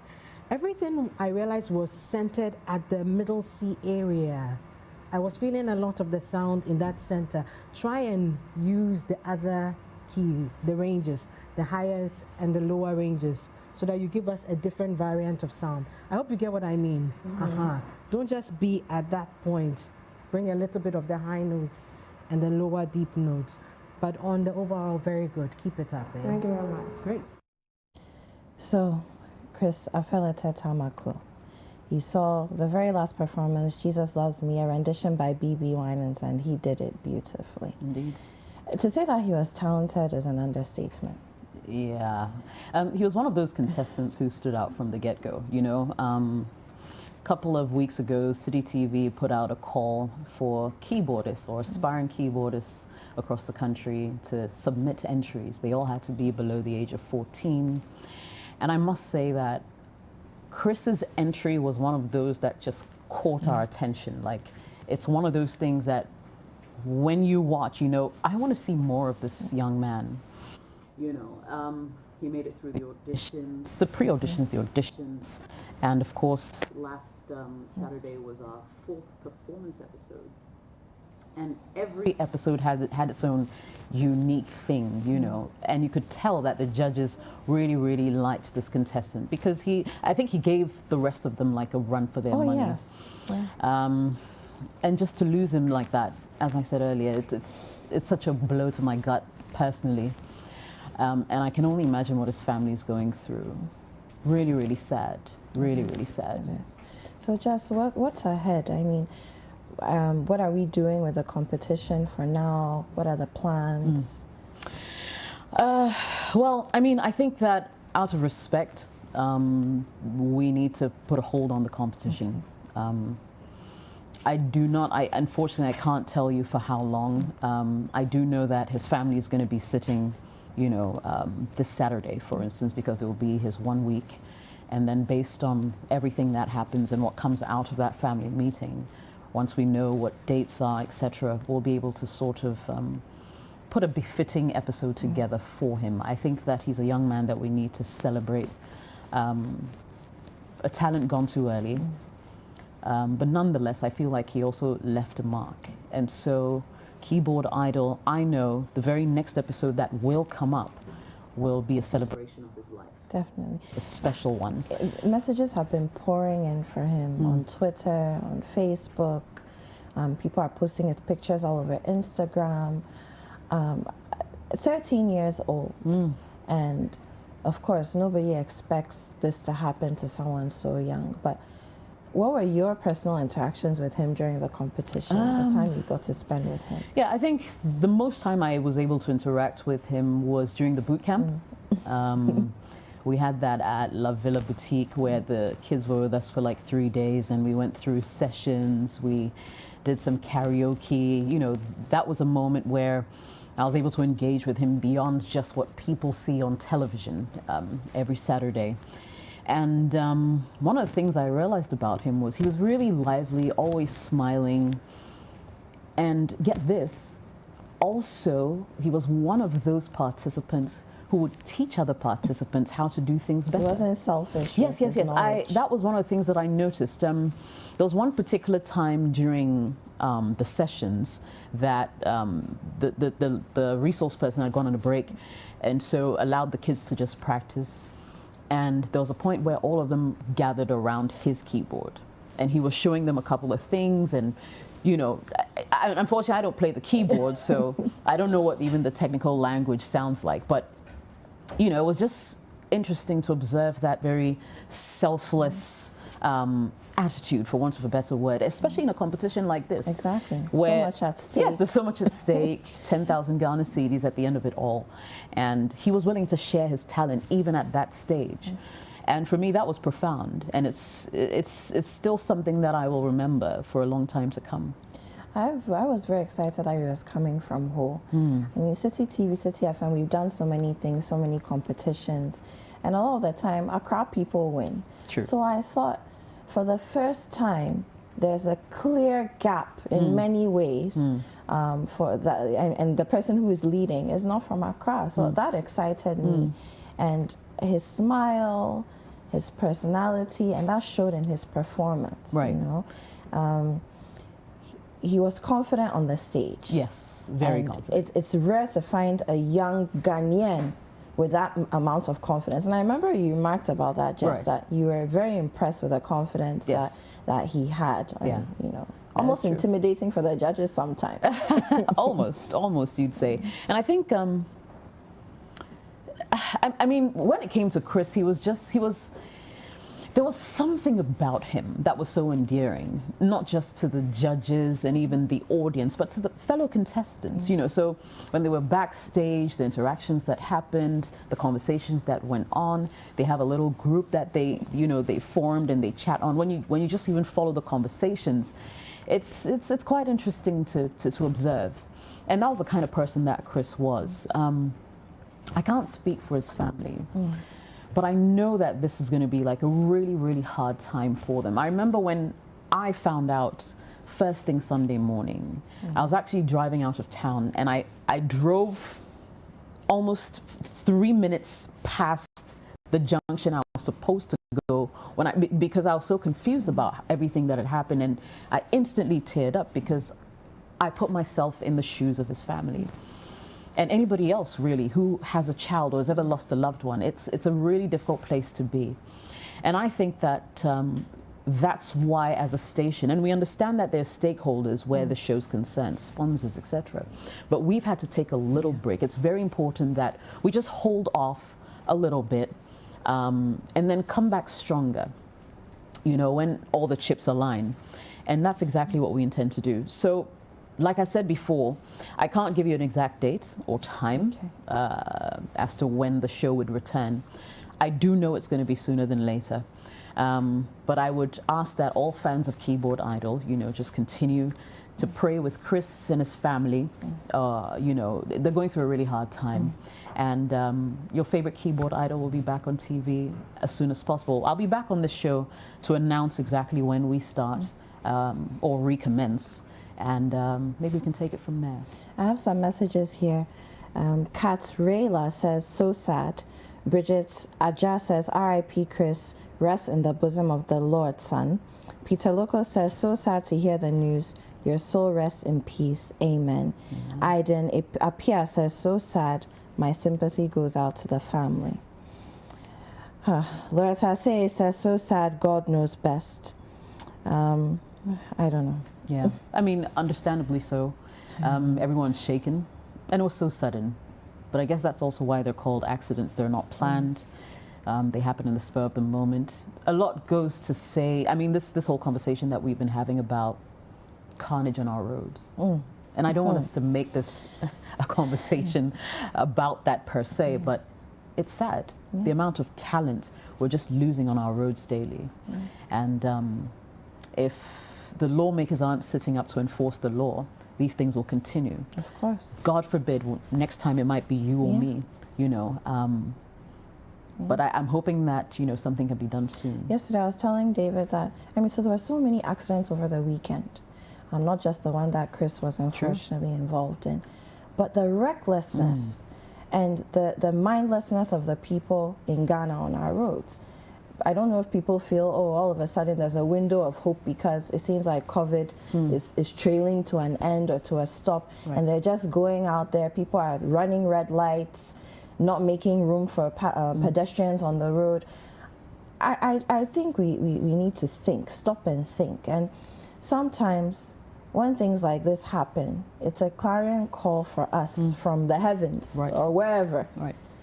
To just take a moment and think about our actions and how we do things. Those 2 seconds True. I mean, for me, I wouldn't even attribute it to COVID per se. I mean, this is something that we've been living with. We're for just years. lawless. We're lawless. We're reckless drivers. We are very selfish drivers. Someone's even indicating, like going right, they won't even indicate. You know, and you ride, so I'm sure you see a lot of it. Yes. I'm a motorcycle girl, so it's hard riding through or driving through the streets of Accra.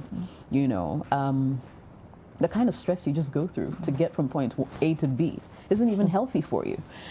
You know, and I'm hoping that in the long term, you know, authorities can look at our structures again, and there are laws that govern these things. Like cars shouldn't be able to break down on a road and stay there for 48, 72 hours, becoming a hazard to everybody else. You know, while the roads are dark, so you're driving at night, you can't even see. Someone has your car's broken down, and they use yam. I was listening to Breakfast Show this morning. Yesterday.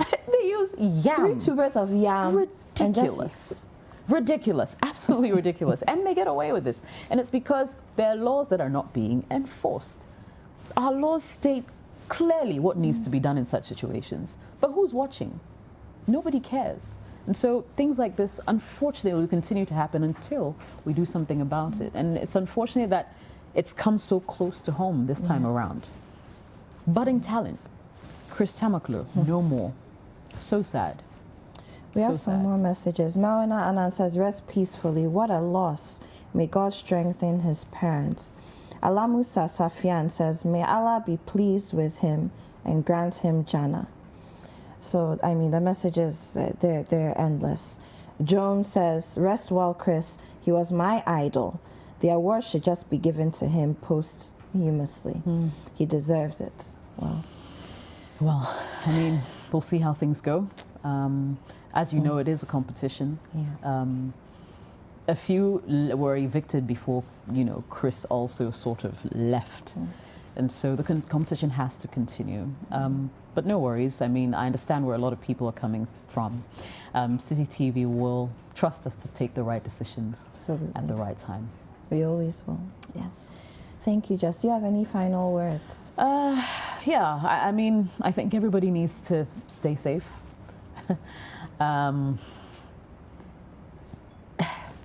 It's not just about living life on your terms. You know, we need to consider other people. We need to think through our decisions a little bit more, you know, because I'm thinking if this car that their vehicle ran into did the right thing, probably even had a triangle at the appropriate meters away from the vehicle, the point it had broken down, etc., and had thought about other road users, this could have been avoided, you know. So we need to look beyond ourselves as motorists, as drivers, constantly looking out for each other. And I also want to take this opportunity to, you know, really offer my condolences to the family of Chris, to his father. He's devastated, so is his mother. They're in our prayers, they're in our hearts, and we're family, you know. So far as you appear on this network, we like to believe that you're part of a Citi family, and we'll be with them every step of the way. So rest assured. Okay. I have a few more messages. There's so many of them. I'll just read a few. Rest well, champion, and this is from Charles and McCarthy. Unexpected news. So sad to hear. A star that could not give its full light to the world. May God hold the heart of his parents. And this is from Fred in Mankasim. Keyboard idol, talented boy Chris. May your soul rest in peace. And there's some more from Facebook as well. They're just my favorite contestants. Rest well, Chris. And this is from Benedicta. Nadia Diko says, so sad.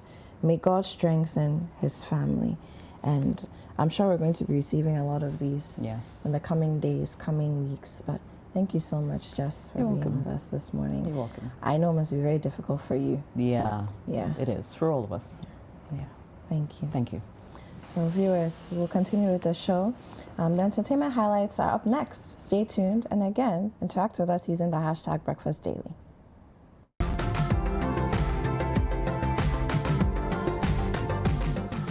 Welcome to Entertainment Highlights on Breakfast Daily. My name is Ato Kwamina. Ghanaian actor James Gardner has opened up on what spurred him on to pursue acting. In an interview with UTV, he confessed that getting the opportunity to kiss beautiful ladies freely in a movie informed his decision. It's me call na me call your audition. Me call your audition na some have cast girl be quite your fine girl. Audition no one me say I see a play romantic scene. Na me say train director. It's just a kiss na say na say I jumedi ya nyefa na say I grow you. This is not the first time James has revealed how much he enjoys kissing roles in movies. He once described kissing Nigerian pretty actress Tonto Dike as the best kiss on set. This reignites the discussion on why people go into acting, for the lovey-dovey roles, the money, or the passion.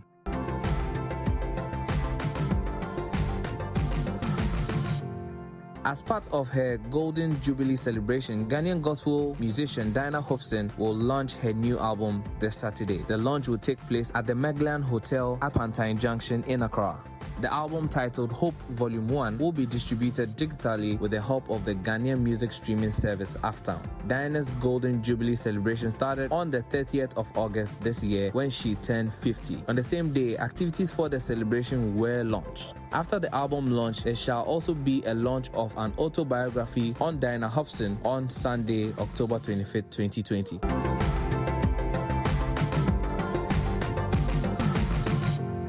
When was the last time you heard anything from the Dear God singer B for Bona? While a lot of people miss the young talented act, it appears he might not be coming back into the music scenes. A tweet recently asked him when he would be releasing new songs, and his response was heartbreaking. He said he has stopped music, but the laughing emoji seems to give a different meaning to the whole response. Could this be sarcastic? Also, a lot of people have been asking how well he's doing, and he put out a tweet also to tell them that he's doing okay. And that's all for Entertainment Highlights on Breakfast Daily. My name is Ato Kwamina.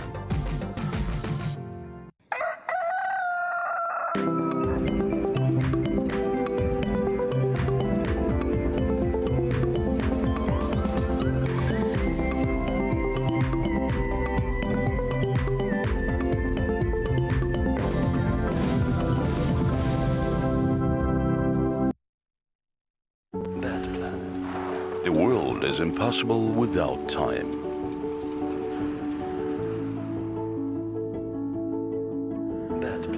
Time is endless motion.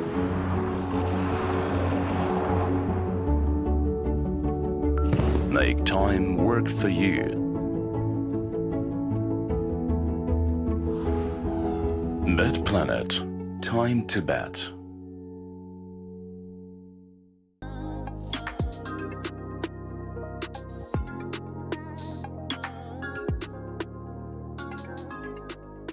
So this one says, hello sisters, I'm a married woman with 2 kids.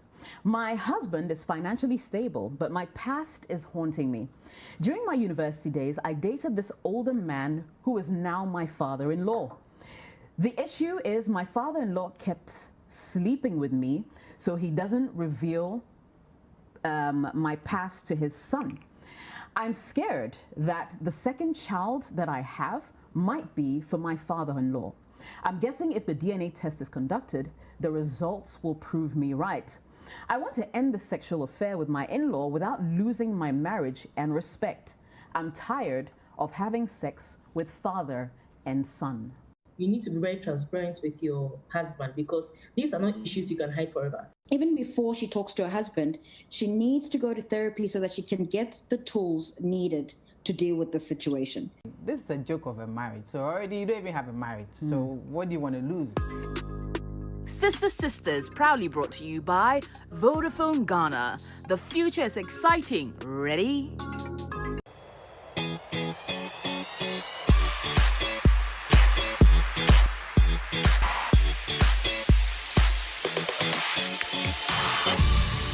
Do you want to lose weight, get in shape, or simply just stay fit? Then workout is the show for you.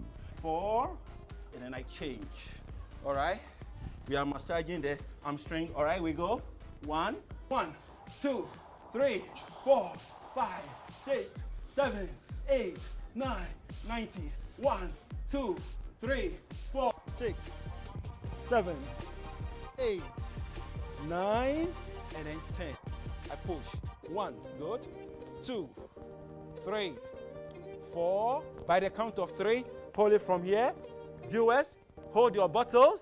We are ready to tone our arms. Are you ready? Join us and let's stay fit on Workout, showing this on every Saturday and Sunday at 5:30 a.m. only on Citi TV. Citi TV, it's your world.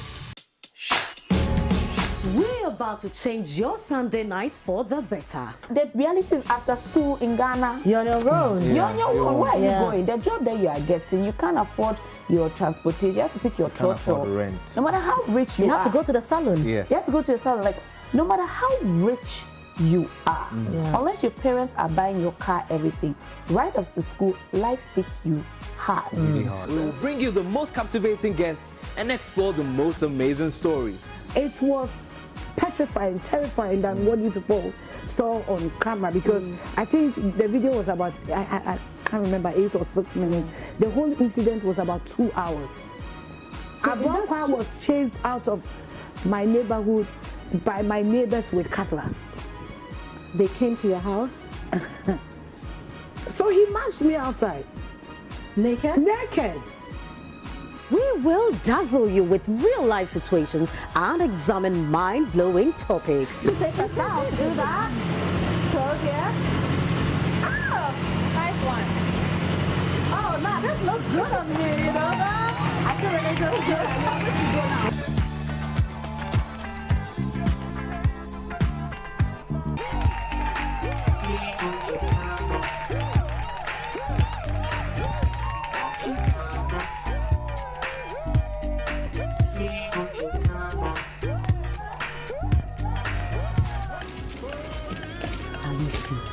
Ezra chapter 2, verse 12.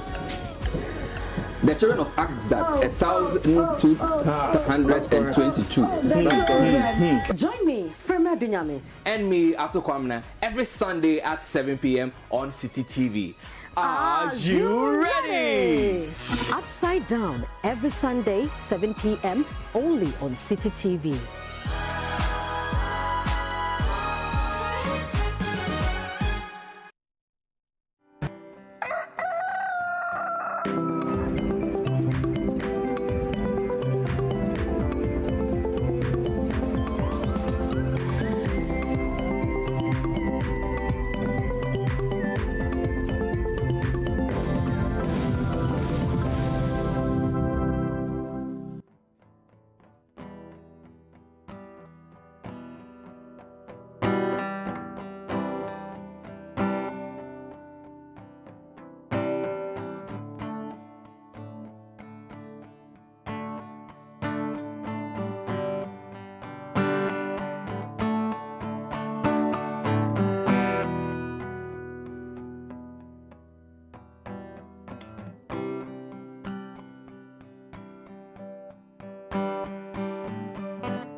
be certain it's Shira, and then we'll all give thanks to God, 'cause you deserve all our praises. Our worship, God, we bring to you, 'cause we know you're a good, good Father. You're a good, good Father. You're a good, good Father. You're a good, good Father. You're a good, good Father. A good, good Father. A good, good Father.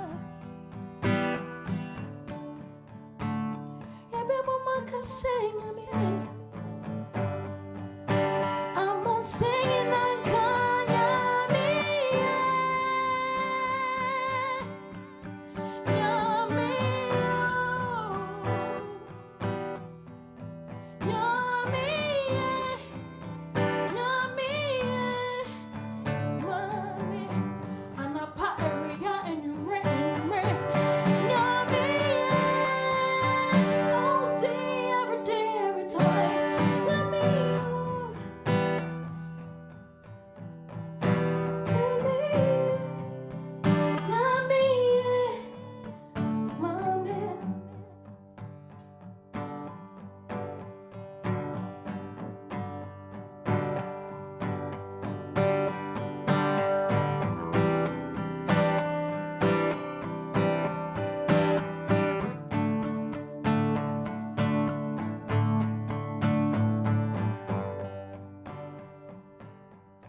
there is a name I love to hear.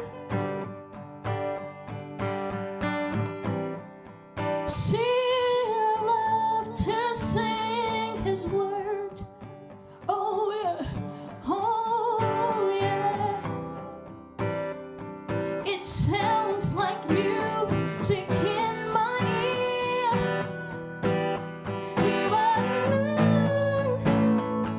The sweetest thing on earth.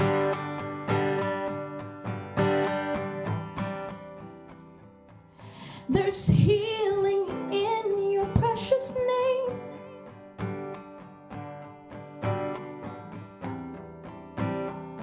There's comfort in your name.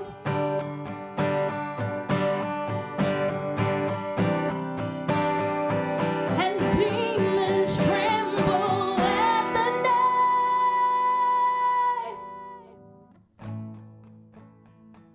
The name is Jesus Christ. Oh, we lift your name higher. We lift your name higher. We lift your name higher.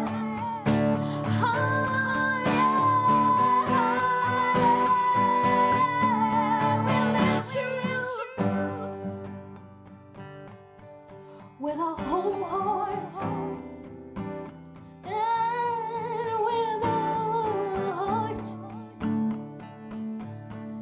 no matter what happens, yeah, we lift your name. Oh God, we lift your name, 'cause we know you are working higher. We lift your name high. Adelaide, my goodness. She has fire in her belly. Thank you so much. Adelaide. Incredible. Such talent. Thank you. When did you discover yourself? Oh my goodness. So I have been, my parents are pastors, so both of them? Yeah, both of them. They're retired actually. So I've been singing in church for a very long time, for most of my life. But I started doing music professionally this year. In January, I decided to do it professionally now. I released the first single, and then I've released 2 more songs. So I think I would say I discovered myself this year. Okay. But what was the earliest time that you remember actually playing music or singing? I remember this one time, and my dad's church was really small, and so we didn't have anybody. So like we, the pastor's kids, were doing everything. So my sister, my brother, and I, we went to sing. There was a song at that time called David Dewakum Goliath, and then and then we sang it. We gave it our best shot. Yeah. And then when we're done, you know, they raised me up. They gave me popcorn. So that's the earliest memory. Well, for how long have you been playing the guitar? I've been playing since 2018. I bought the guitar. I didn't know how to play. I had no idea how to play any instruments. And then I went to YouTube. I bought it as a fluke, and then because it was my money now, I had to do something, otherwise the money goes to waste. So I went to YouTube because I wasn't getting anybody to teach me, and then I have been learning from YouTube since 2018. And you play like this, and you sing along. Yes, I do. That's okay, beautiful. so what I know it's gospel music, but if you're not listening closely, you may actually not even know. I mean, you feel something coming from the music. I said earlier that you took my spirit up to here. Thank God. So even without listening to the lyrics, you can feel something. Something is touched within you. But what are you doing with your gospel music? What's your ministry about? Okay, so I believe that there are so many people that need to hear the message of the gospel. By that I mean that, listen, just what happened to the little kid, so many terrible things are happening, and people are frustrated, people are desperate, but they have nowhere to look to because so many people have heard terrible things about the church and things like that. So my music, funny enough, I didn't really sit down to decide this is how it should go, but every single piece that I write looks like it's trying to get to the people who don't want to listen to gospel music, weirdly enough, but they do need the gospel because it's the message of hope. For instance, even though there's COVID-19 and there's accidents and stuff like that, and even when good people perish, you know that if they knew God, there's hope. You understand? And that hope gives people something to hold on to, especially when everything is crumbling. So that is what my music is geared towards, to show the people that need God the most that He loves them. That is so profound. Thank you. But let's talk a little bit about your style. So I'm a boots girl, lover of boots, as you can tell. And you're wearing boots, you've got jeans, my favorite kind, black. Yes. You've got this peplum top, you have this little, spiky hair thing going on. Yeah, so on this one, let's talk about your style, because in gospel music in our parts of the world, you shouldn't look a certain way. It may not be a spoken rule, but it's there. How are you maneuvering that? Honestly, I've come to the point in my life where if I don't feel guilty, because I believe that I have a relationship with the Holy Spirit, if I wear something and I don't feel guilty, what you say won't make me feel guilty, because He lives in me and it's for Him. I don't dress for you, so if He checks me, then I know that I'm doing something wrong. And I like being free. I like being able to sit and, just chillax instead of just all the time. So I understand that you have to dress with certain. But come on, if it's decent, it's decent. I think I do believe I'm decently dressed. You are very decently dressed. Yeah, so I don't feel judged in my heart, so what people say don't really matter to me. I like you, Adelaide. I like you too. She's amazing. I like you. Amazing. But I look Thank forward to seeing what you're welcome. going to do with this music and this ministry, and I can see you going places. Amen. Thank you very I can see you much. going places. Appreciate Thank you that. so much for spending You're welcome. your morning with us. Thank you for having me. And to you as well, ladies and gentlemen, thank you for spending your morning with us here on Breakfast Daily on Citi TV, on DSTV channel 363, Go TV channel 182. It's been a very emotional morning, but you've been with us, and thank you. Thank you so much. Thank you. Well, keep watching Citi TV. My name is David Kwekusechi. And my name is Apiorkor.